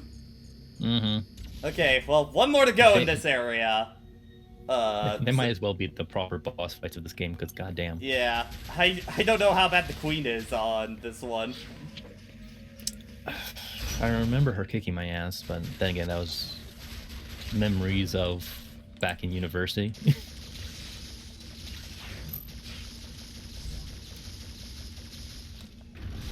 Still weird to reflect on my time at university for like video games. Yeah. It's my dad keeps sending me with the like, as it set in that like you graduated a year ago kind of deal. It's like, that did happen a year ago kind of deal. For me, was it 2018? So wait, was it 2018? No. Hmm? Yeah, I think it was 2018 when I graduated. All right. Well, we are calling it a night on that one because look, that was a lot of big fights throughout that section. Good lord. A lot of big long ones. Yeah. So I will probably continue this pretty soon because we only got like one more session to go, so that'll probably be on a free night. But Yeah. DGS is going to be Friday and Saturday next week, so look forward to that. And then if you're sub to me or Tevi, we are doing sub night on his channel. I believe it is Fall Guys, and I think Fall Guys is now cross-platform now, so anybody could hop in for that. But yeah, anyway, let's go raid the fund the charity room. Charity room. Share. Oh, something went wrong. Oh. Raid again. Okay. The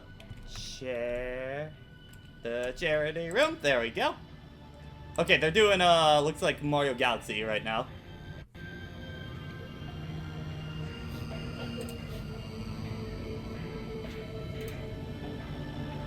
Alrighty, there we go. Have a good night, everyone.